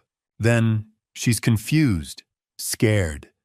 She doesn't understand why everyone is angry all the time. Why her grandparents live in her room. Why her mom cries. Why, he stopped. I heard him take a breath. I understand why you're doing this, he said finally. That was worse than rage. Worse than Celine's accusations. Julian's exhausted understanding meant he saw the trap, recognized the necessity, and felt powerless to change any of it. Take care of her, I said. I'm trying. He hung up. I sat at my desk with the phone in my hand. The house Celine had been planning to buy with my money was gone. The car I had been paying for was gone. The lake house she thought would be hers was rented to strangers who would care for Helena's garden. And my granddaughter was sleeping in her parents' room, listening to adults fight, learning that family meant chaos and blame. The document George and I had signed was designed to prevent exactly that. To create structure where there was none. To build walls that would hold even when the people inside them wanted to tear everything down. But sitting in my quiet house, listening to the evening settle over Asheville, I felt the weight of what protection cost. Late that night, Raymond called. Dad, something came up. Someone contacted me asking questions about Celine's employer, about her financial situation, about, he paused, about the family generally. Who? They wouldn't say. But they knew specific details. The lake house eviction, the car repossession. The timing suggests they've been monitoring the situation. I sat up straighter. Monitoring how? I don't know yet, but I thought you should know. This might be more complicated than a family dispute over property. Someone else is watching this. I thanked him, hung up. Looked out the window at the dark street. The walls I had built were holding. The consequences were activating exactly as designed. My family was discovering that borrowed money and borrowed time eventually came due. But now someone else was watching too. Someone who knew details they shouldn't know. Someone who was asking questions that suggested this was about more than just a daughter who tried to take her father's house. The architecture was complete. The structure was sound. But I was beginning to realize that what I had built might protect against threats I understood while leaving me exposed to ones I didn't see coming. The phone rang at 11:47 on a Wednesday night, and I knew it was Celine before I answered. But her voice sounded different, smaller, tired instead of sharp. Dad, not demanding, not defensive. Just my daughter exhausted. Celine, I didn't know what Verna was doing. The words came out in a rush. The loan, the signature. I didn't know until the collection calls started. She forged my name. I trusted her, and she used me. I sat down at the kitchen table. The house was dark except for the light over the sink. I know, I said. You know, Raymond found it 3 weeks ago. The loan, the forged signature, all of it. Silence. Then, and you didn't tell me. See, I was waiting for the right moment, for you to be ready to see it. Another silence. Longer. I'm not asking you to fix this, she said finally. Her voice was shaking. I just needed you to know I wasn't lying to you about everything. I really didn't know what they were planning. With the lake house, with the money, with... She stopped. With any of it. I believe you. You do? And about the forgery, yes. About not knowing they were using you as collateral, yes. But Celine, you gave them keys to my house. You pulled money from accounts you didn't own. You knew those things. I know. She was crying now. Quiet crying that came through the phone like something breaking. You were right about the boundaries. I hated hearing it, but you were right. I realized I was hearing my daughter cry for the first time since she was 12 years old. The last time had been when Helena told her we were selling the house she'd grown up in, the one in Charlotte, before we moved to Asheville. She had cried in her room for an hour, and Helena had sat with her while I packed boxes in the garage because I didn't know what to say. I still didn't know what to say, but I was here now. How did you do it, Dad? Her voice was small. Start over when everything was gone. You lost everything once. Your business, your money, everything. How did you rebuild at 60? See, Raymond showed me that pride costs more than starting at the bottom, I said. I was 60. You're 28. You have decades I don't have. I'm so tired, she said. So tired of pretending everything is fine when it's falling apart. The car is gone. The house is gone. The apartment is full of people I can't get rid of. Indy is scared all the time. Julian is... She stopped. Julian is the only one trying to hold anything together. Then work with him instead of against him. I don't know how. Yes, you do. You just have to want to more than you want to be right. We talked for another hour. About Helena. About the mistakes Celine had made trusting the Brennans. About the mistakes I had made assuming silence meant she understood. When we finally hung up, it was past 1 a.m. I sat in the dark kitchen for a long time, thinking about the walls I had built and the daughter who had finally found a door through them. Friday afternoon, I met Julian and Celine at George's office. George had prepared an asset separation agreement. Formal division of any remaining joint finances. 2-year financial mentorship structure. Weekly check-ins with me. Monthly reviews. Full transparency. Julian signed first. His hand was steady. I want to do this right, he said. No shortcuts. If you're willing to teach me, I'm willing to learn. 2 years of checking in weekly, I said. You'll hate some of my advice. You'll follow it anyway, or we stop. I understand. Raymond was there too. He slid a business card across the table. Marketing operations coordinator, Raymond said. Company in my network. Better salary than your last position. Better benefits. They're looking for someone who understands financial software integration. I told them about your background. Julian picked up the card, looked at it for a long moment. Raymond handed Julian the business card like passing a key to a door Julian had to choose to open himself. Not pushing, not persuading, just offering. I'll call them Monday, Julian said. Then he pulled out his wallet, opened it, slid the card into the slot behind his driver's license. Phone contacts disappear, he said quietly. Wallet stays. I understood what he was doing. The deliberate choice, the old-school value, the physical commitment instead of digital convenience. It was something I would have done. After Celine and Julian left, I stayed with Raymond and George for a few minutes. That information I mentioned, Raymond said, about someone asking questions about Celine. I found out more. I waited. It wasn't about Celine at all. It was about Verna. The forgery isn't an isolated incident. There are other victims. The authorities are already involved. Federal investigation into a pattern of identity theft and loan fraud. I sat very still. How many victims? Then at least 5 that they know about. Possibly more. Verna's been running this scheme for years. Different cities, different families. Always using daughters-in-law as guarantors. Always private lenders who don't check thoroughly. Always moving before anyone catches on. And Soleni is one victim among several, but she's the first one whose father had the resources to document it thoroughly. Your evidence, the surveillance, the timeline, the forged signatures, it's helping them build the case against Verna. George leaned forward.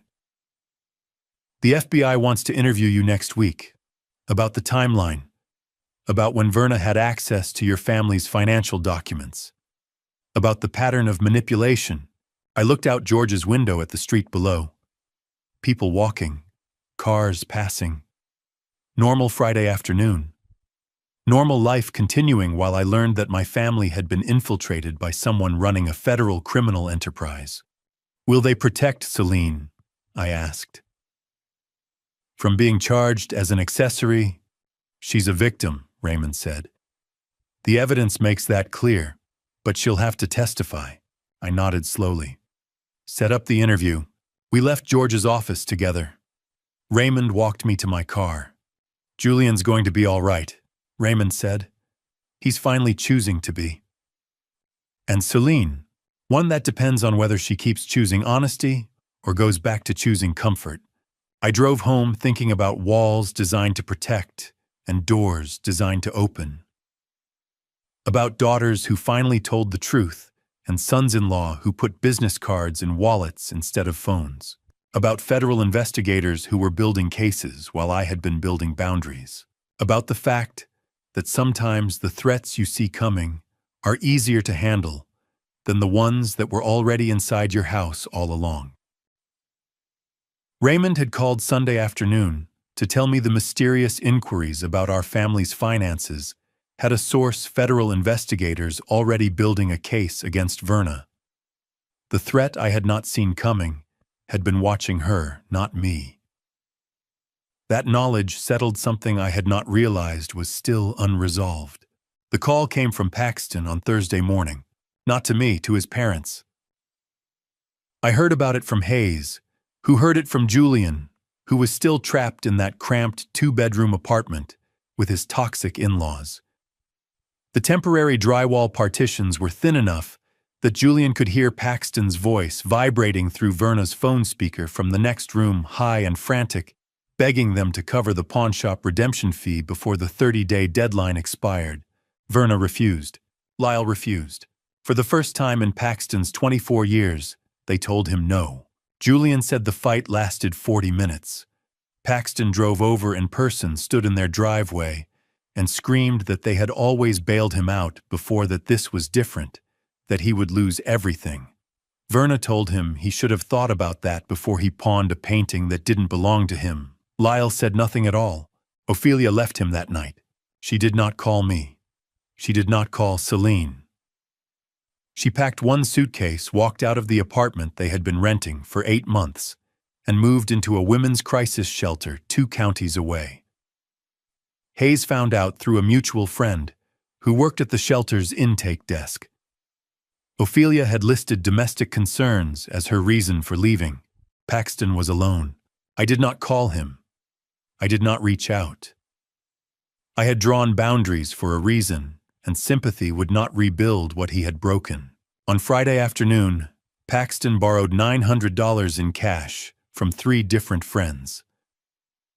He drove to the pawn shop in Madison, redeemed the painting 1 hour before the deadline, and left it wrapped in brown paper in the back seat of his car. Then he called Hayes. Hayes met him in a grocery store parking lot at 4 in the afternoon. Paxton handed over the painting without a word.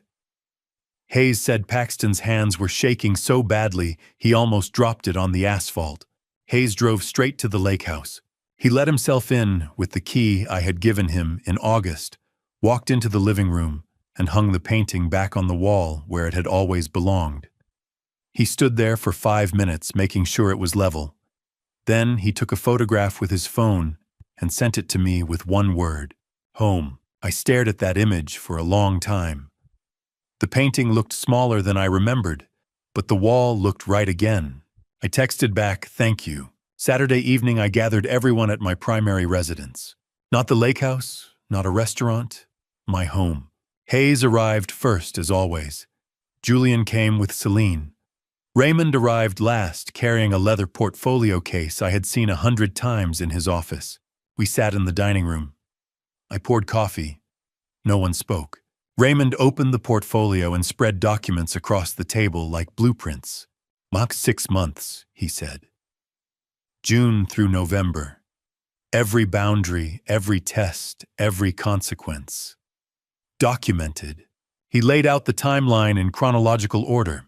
June, initial consultation with George regarding asset protection strategies in anticipation of Celine's marriage into a family with documented financial instability. July, establishment of revocable trust structures for lake house vehicles and investment accounts. Execution of durable power of attorney assigning Hayes and Raymond as co-agents. August, lake house lease agreement, drafted with Celine as named tenant, including 90-day termination clause and explicit prohibition against subletting or third-party occupancy. Security deposit waived to avoid appearance of financial coercion. September, documentation of first boundary violations. Verna and Lyle's extended stays logged with timestamps. Installation of exterior security cameras with cloud backup. Formal written notice delivered to Celine regarding lease terms. October, escalation protocol activated. Title transfer of Celine's vehicle into irrevocable trust with Hayes as trustee. Repossession executed lawfully under trust provisions. Civil claim filed for $23,247.16 in documented financial damages. November, formal eviction proceedings. Forensic signature analysis confirming loan document forgery. Coordination with federal investigators regarding Verna Brennan's multi-state fraud activities. Raymond looked at Celine. Every loophole you thought you found," he said quietly, "was designed. Every test you ran against his boundaries was documented. Every consequence was architected 6 months before you encountered it." Celine stared at the documents. Her hands were folded in her lap. "You planned this," she said. "No," I said. "I designed it." The distinction mattered. Planning implies reaction. Design implies structure. I had not waited to see what they would do and then responded. I had built a framework that would protect my assets regardless of what choices they made. The boundaries were not punitive. They were architectural. Julian leaned forward, scanning the timeline. "The lease was ready before we even asked about the lake house," he said. "Yes." "The trust was active before the car was titled." "Yes." "The eviction clause was written before we moved in." "Yes." Hayes said nothing. He had known most of this already. Raymond had briefed him in August. Celine looked at me. "You let me think I had options," she said. You did," I said. "You could have honored the lease. You could have kept your in-laws out of my property. You could have respected the boundaries I set in June. But if I didn't, then the structure would hold." She understood. Raymond gathered the documents and slid them back into the portfolio. The table looked empty again. "The FBI will interview you next week," Raymond said to me. Verna's case involves at least 5 other victims across 3 states. They will want to know when she had access to your family's financial documents and whether Celine was complicit or simply another target. Celine closed her eyes. I was another target, she said. I know, I said. The room was quiet. Hayes stood first. He squeezed my shoulder as he passed. Julian followed, then Raymond. Celine stayed seated. I need to ask you something, she said. Go ahead. If I had respected your boundaries in June, would you still have built all of this? I considered the question. Yes, I said. Because protection is not a reaction. It is a foundation. She nodded slowly. She left 10 minutes later. I stood at the window and watched her car pull out of the driveway. The taillights disappeared around the corner. I thought about the painting back on the wall where it belonged. I thought about Ophelia alone in a shelter 2 counties away. I thought about the fact that sometimes the structures you build to protect yourself end up protecting the people who tried to break them. Hayes called Sunday morning to tell me the Brennan parents were leaving. I could hear traffic noise through the phone. He was parked 3 blocks from their apartment watching Lyle and Verna load suitcases into their sedan. A federal vehicle sat across the street with 2 agents inside making no effort to hide. Headed to Virginia, Hayes said. Verna's sister lives outside Richmond. They are running. Let them, I said. I felt relief more than triumph. The kind of relief that comes when you finally close a door you should have locked months earlier. 20 minutes later, my phone rang again. Verna. I almost let it go to voicemail. Then I realized this would be the last time I would need to hear her voice, and I answered. You destroyed this family, Mercer, she said. No greeting, no preamble. You turned children against parents. I hope you are satisfied.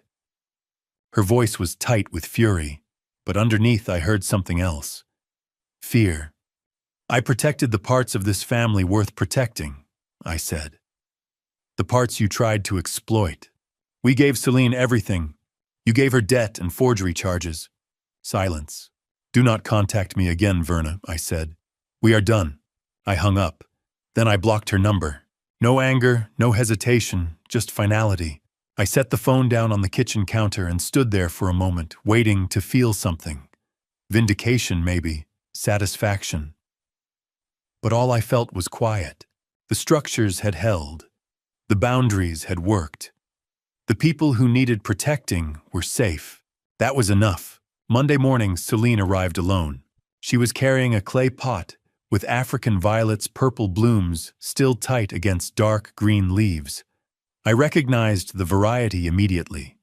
Helena had kept them on the kitchen windowsill for years, always 3 pots in rotation, so there would be flowers even in winter. Celine set the pot on the counter without saying anything. Mom used to keep these, she said finally. I have not been able to look at them for 6 years without crying. Today I can. I stared at the flowers. Helena had died in February. The violets had bloomed through March, and then I had let them die because I could not stand to water them. Solange had been 24. She had not come to the house for 3 months after the funeral. She would have liked that you brought them, I said. Solange nodded. Her eyes were wet. We stood in the kitchen, not touching, looking at the flowers. We both got lost when Helena died, I said. I buried myself in protecting what remained. You ran to people who used you. I know, she said. I should have seen it sooner. I should have let you. She started crying, then really crying, the kind that shakes your shoulders and makes it hard to breathe. I stepped forward and put my arms around her, and she leaned into me the way she used to when she was small. We stood there for a long time. Indy was in the living room, playing with blocks Hayes had brought over the week before. She looked up and saw us, her face uncertain. Why are you and Grandpa crying? She asked Celine. Celine pulled back, wiping her face with the heel of her hand. Because we are happy, she said. Indy considered this. Okay, she said, and went back to her blocks. It was somehow true. When I am sorry, Dad, Celine said quietly. Not the legal kind, the real kind. Just for us. I nodded. I know, I said. That afternoon, we drove to George's office.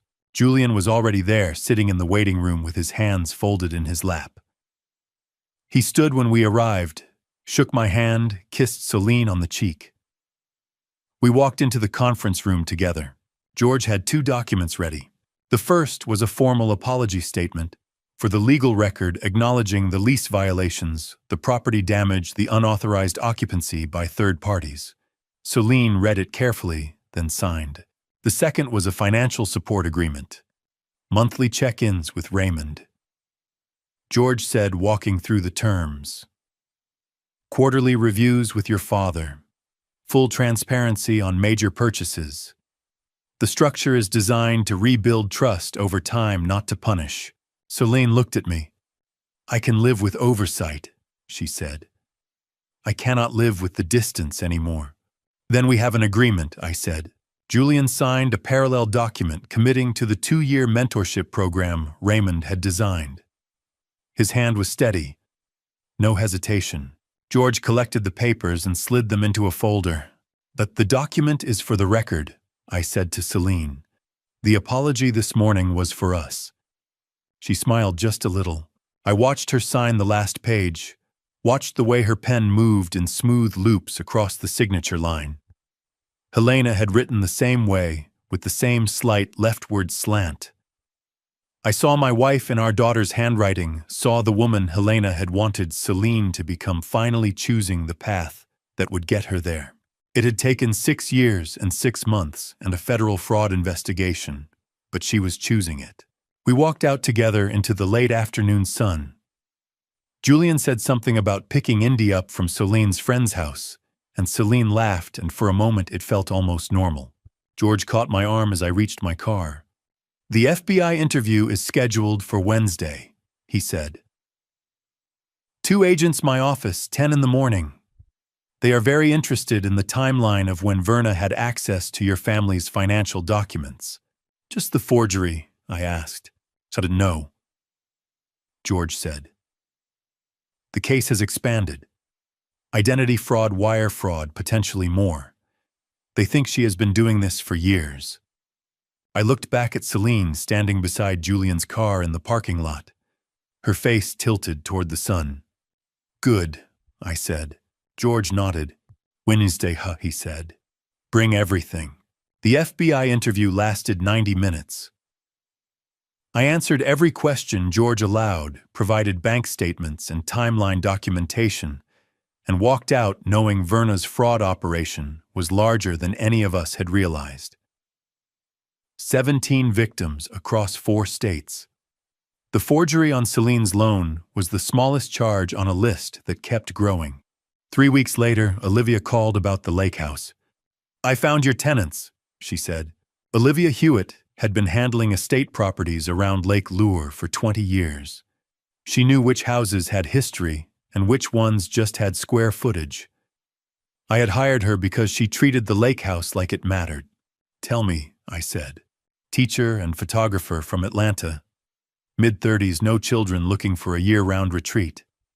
They asked about the garden before they asked about the rent. I knew they were the ones. I set down my coffee. What about the garden? Whether they could maintain it. Expand it, maybe. The wife is a photographer. She said the light on the lake at sunrise reminded her why she takes pictures.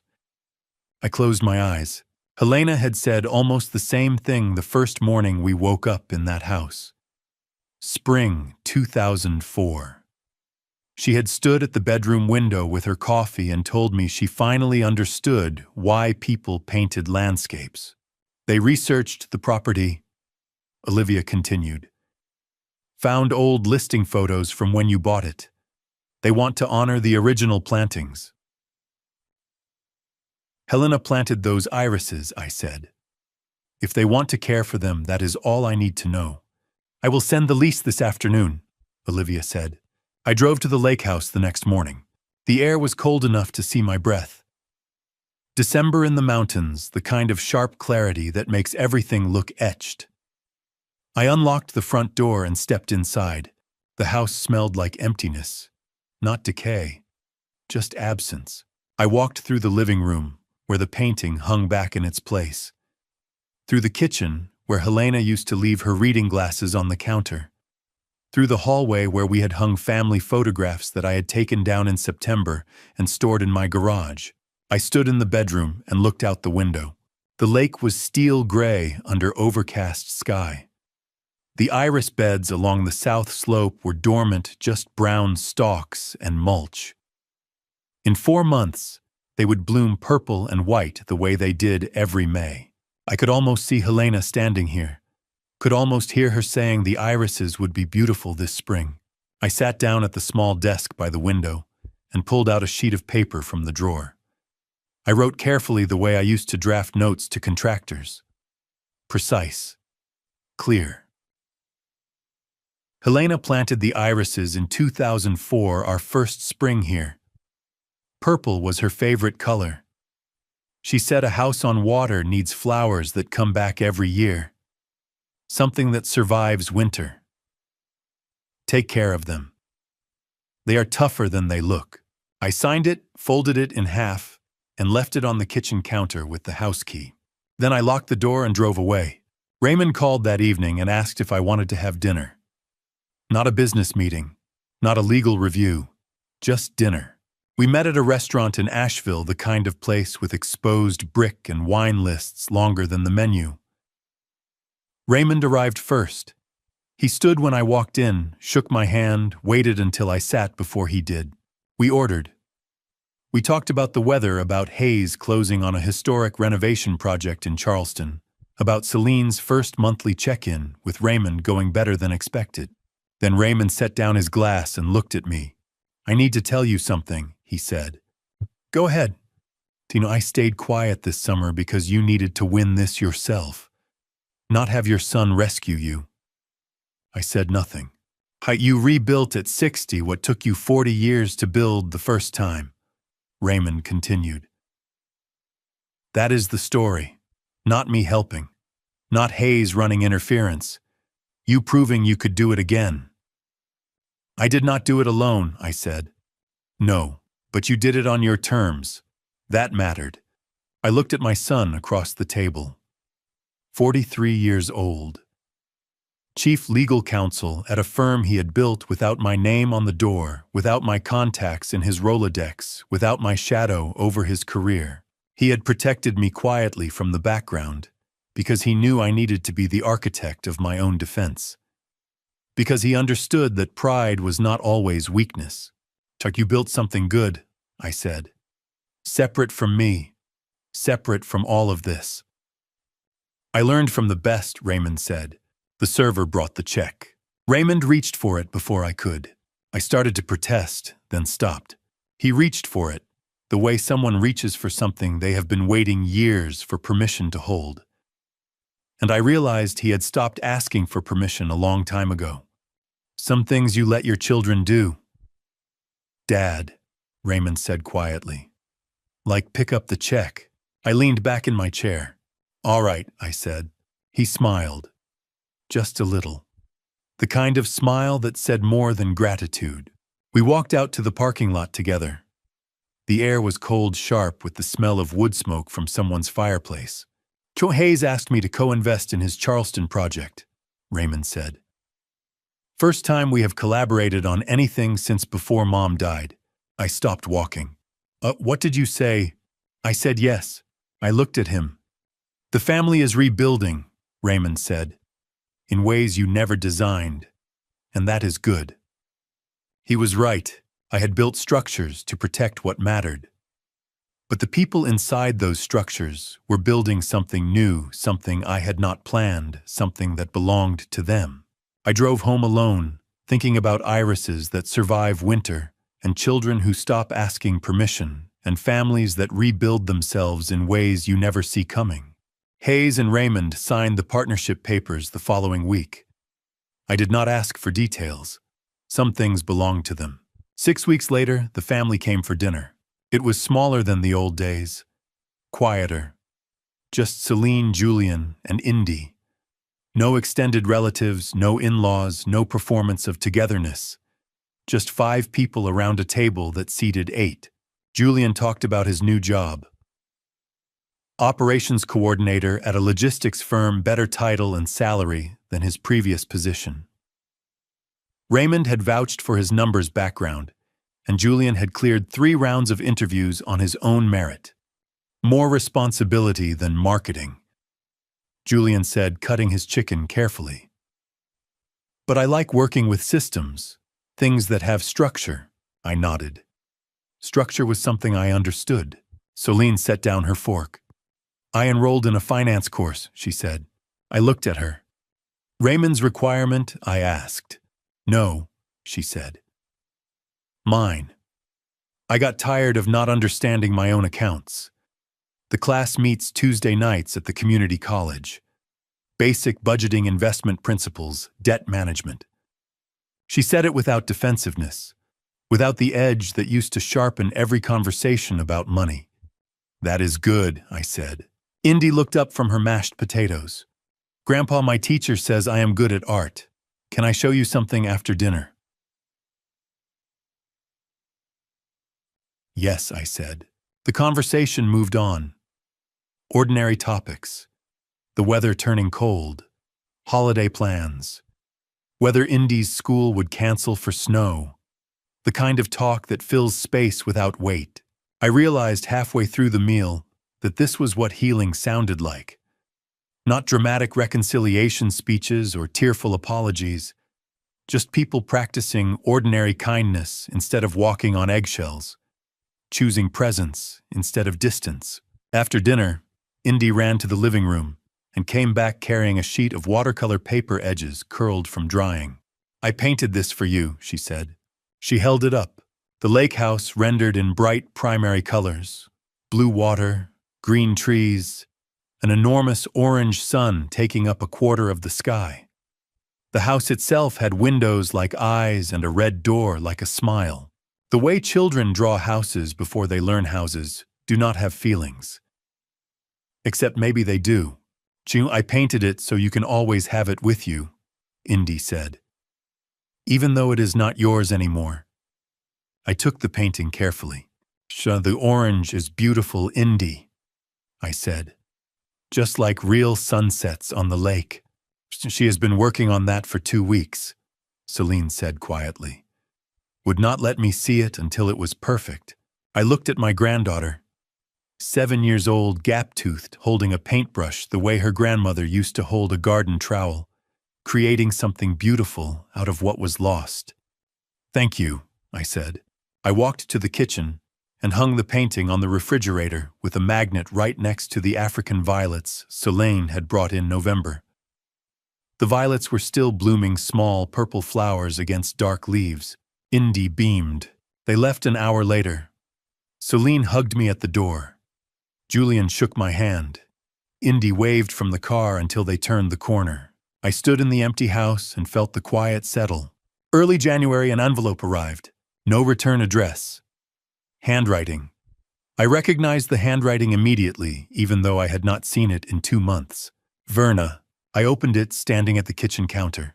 The letter was 3 pages, single-spaced, alternating between accusation and pleading. She blamed me for destroying the family, for turning children against parents, for choosing pride over forgiveness. She asked if I was satisfied now, if it had been worth tearing everyone apart, just to prove I was right. The final paragraph asked if Helena would have wanted this. I read it once, carefully. Then I folded it along the creases and walked to the recycling bin. Not the trash. The recycling bin. Symbolic, maybe, or just practical. Either way, it belonged with the other paper waste not mixed with garbage that required ceremony to discard. I poured coffee and stood at the kitchen window. The African violets were blooming in the winter light, purple petals catching the sun. Helena had kept them alive through every season, rotating the pots, so they grew evenly, trimming dead leaves with precision. 6 years after her death, they were still here. Was it worth it? I considered the question while watching the flowers she had planted bloom without her. I had protected what mattered. Celine was learning to manage her own finances. Julian had stable work and a path forward. Indy was drawing houses with smiles. The lake house was occupied by people who would care for Helena's garden. My sons were working together for the first time in years. Verna had tried to exploit what I built. She had forged documents, invaded property, manipulated my daughter, and ran when the consequences caught up. We were done. Some questions answer themselves.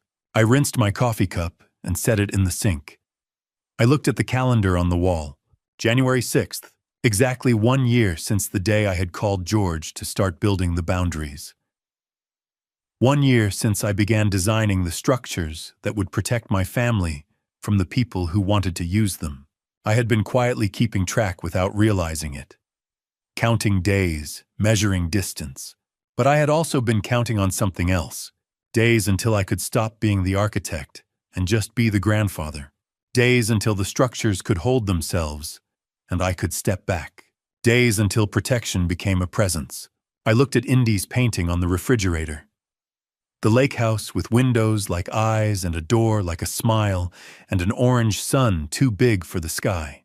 That day might be closer than I thought. I picked up my keys and started my day.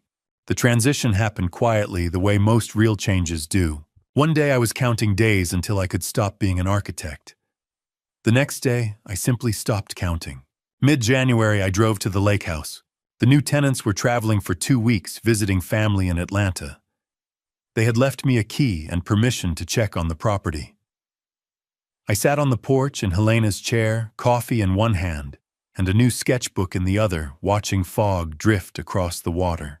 For the first time in 18 months, I was drawing something that had nothing to do with protecting what I had, and everything to do with imagining what comes next.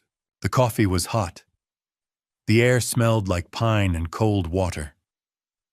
The fog moved slowly, erasing the far shore, and then revealing it again in pieces. I opened the sketchbook to a blank page. "Hi, Helena, you would like these new tenants," I said to the empty porch. They sent photos of the irises already coming up, green shoots through the mulch. The lake did not answer. It never did. But I felt her presence in the light and the angle of the morning sun hitting the water exactly the way she used to photograph it. I started sketching. Not boundaries, not protections, not defensive structures. A small studio space, maybe 12 by 16 feet. Windows on the north side for consistent light. Built-in shelves for supplies. A table that could handle paint and mess and the chaos of creation. Something for Indy. 10 years from now, maybe. When she was older. When she understood what it meant to have a space designed for her work. A place to paint where the light is right, I said quietly. I sketched the proportions, calculated the window placement, and considered the foundation requirements. The same precision I had used to build protections now applied to building possibilities. I spent so long building walls, I said. Time to build a window. The sketch took shape. Clean lines. Functional space. Room to grow. I had been an architect for 40 years before I lost everything. Then I became an architect again, but this time of boundaries instead of buildings. Now finally, I was remembering how to design for creation instead of defense. The fog lifted completely by noon. I picked up Indy from Celine's apartment at 2 in the afternoon. We drove to the lake house together, just the two of us. "The people who live here now are nice," I told her as we pulled into the driveway. "They take care of your grandmother's garden." "Can we see it?" Indy asked.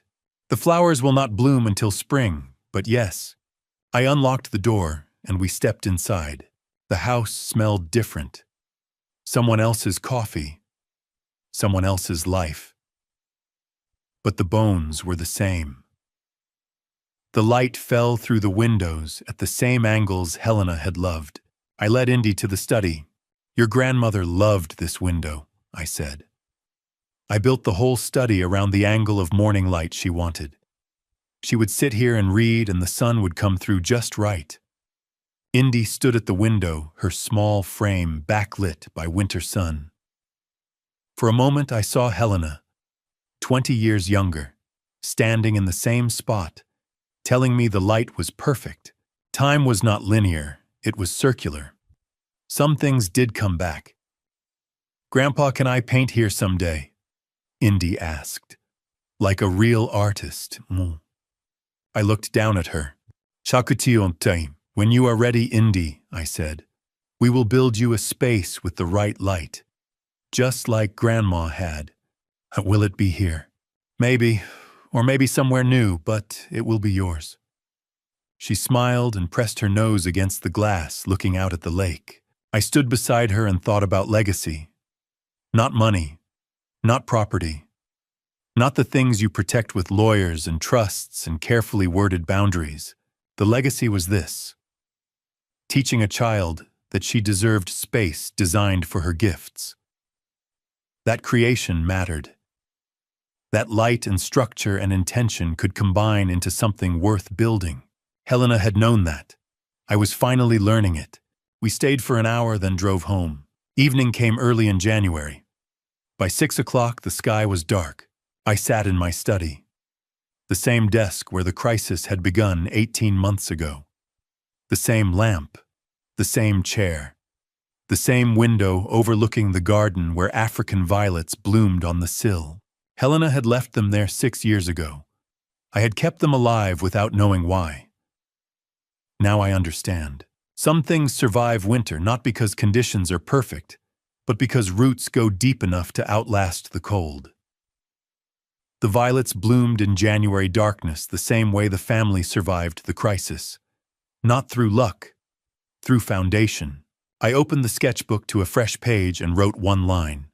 "A house is not what you build, it is what you protect." I read it twice. Then I closed the book. The lamp cast warm light across the desk. Outside the garden was dark and dormant. Inside the violets bloomed purple against deep green leaves. "Hanam Helena, the violets are still blooming," I said quietly. "You knew they would." I turned off the lamp. The room went dark, except for streetlight filtering through the window. I caught my reflection in the glass, older than the man who had started this journey. Harder in some ways, but also lighter. The walls I had built were never about keeping people out.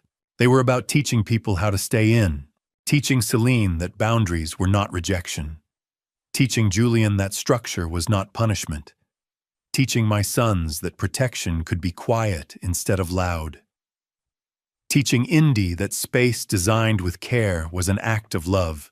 I had built the walls. They had held. The people worth protecting were safe. The people who tried to exploit them were gone. That was enough. I stood and walked to the window. The violets were small, dark shapes on the sill, barely visible in the dim light. But I knew they were there. I knew they would still be blooming tomorrow. 60 years old, rebuilt once, protected what mattered, taught what I knew. The walls would last because I built them to last. And someday, when Indy was ready, I would teach her to build her own. The sketchbook sat open on my desk the next morning, the studio drawing still fresh on the first page.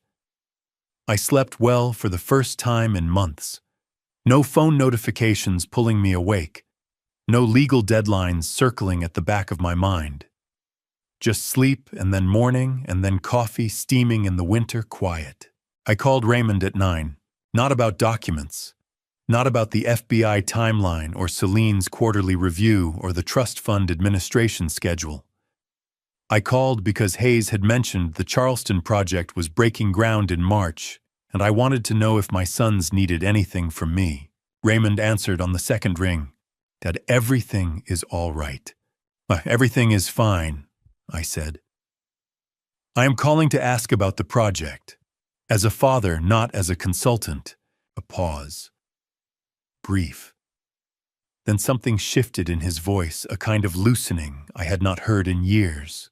"Makun, we could use a second opinion on the load distribution for the east facade," he said. "Hayes keeps overbuilding for aesthetics. Someone needs to tell him a beautiful wall that buckles under its own weight is still a failure." "Send me the drawings," I said. "Really?" Yes, not to approve, just to look, like I used to. He said he would send them by afternoon. We talked for 20 minutes after that about nothing important. The weather in Charleston, a restaurant Hayes liked near the job site, whether Raymond had tried the new coffee shop on Lexington Avenue in Asheville, ordinary conversation. The kind that builds a relationship, the way small daily acts build a neighborhood, quietly, cumulatively, without fanfare. When we hung up, I sat for a moment listening to the house. The refrigerator hummed. A car passed outside. The violets on the windowsill caught the January sun and held it in their petals the way glass holds warmth after a fire goes out. 3 years ago, I had driven 2 hours expecting emptiness and found an occupation. Today, I sat in a house that was genuinely mine quiet, with earned peace waiting for my son's drawings to arrive. The difference between those 2 mornings was everything I had spent 18 months building toward. And to you listening to my story, remember this: protection is not the same as control, and boundaries are not the same as walls. I spent 18 months building structures to protect what mattered, and looking back, I would do it again. But I also wish I had seen the warning signs sooner. Do not make my mistake of assuming family means the same thing to everyone. Some people hear family and think of obligation. Others hear it and see opportunity. Learn to tell the difference before you hand them the keys. The lesson I learned is this: a house is not what you build, it is what you protect. And sometimes protecting what you love means setting boundaries that feel cruel to people who never respected them. I believe God put me through this trial at 60 to teach me that rebuilding is not the same as designing. Every family story carries a lesson if you are willing to see it. Mine taught me that walls built to protect can also teach people how to stay in. If this family story made you think about your own boundaries, I would love to hear from you in the comments. Have you ever had to protect what mattered from people who did not respect it? Share this Grandpa Stories video with someone who might need to hear it. And if you want more stories like this one, please subscribe to Grandpa Stories so you never miss another lesson. Thank you for staying until the very end of this Grandpa Stories episode. This family story, like all the stories I share, includes some fictional elements to protect privacy and highlight the lesson. What matters is the truth at the center, that protection and love are not opposites, they are partners.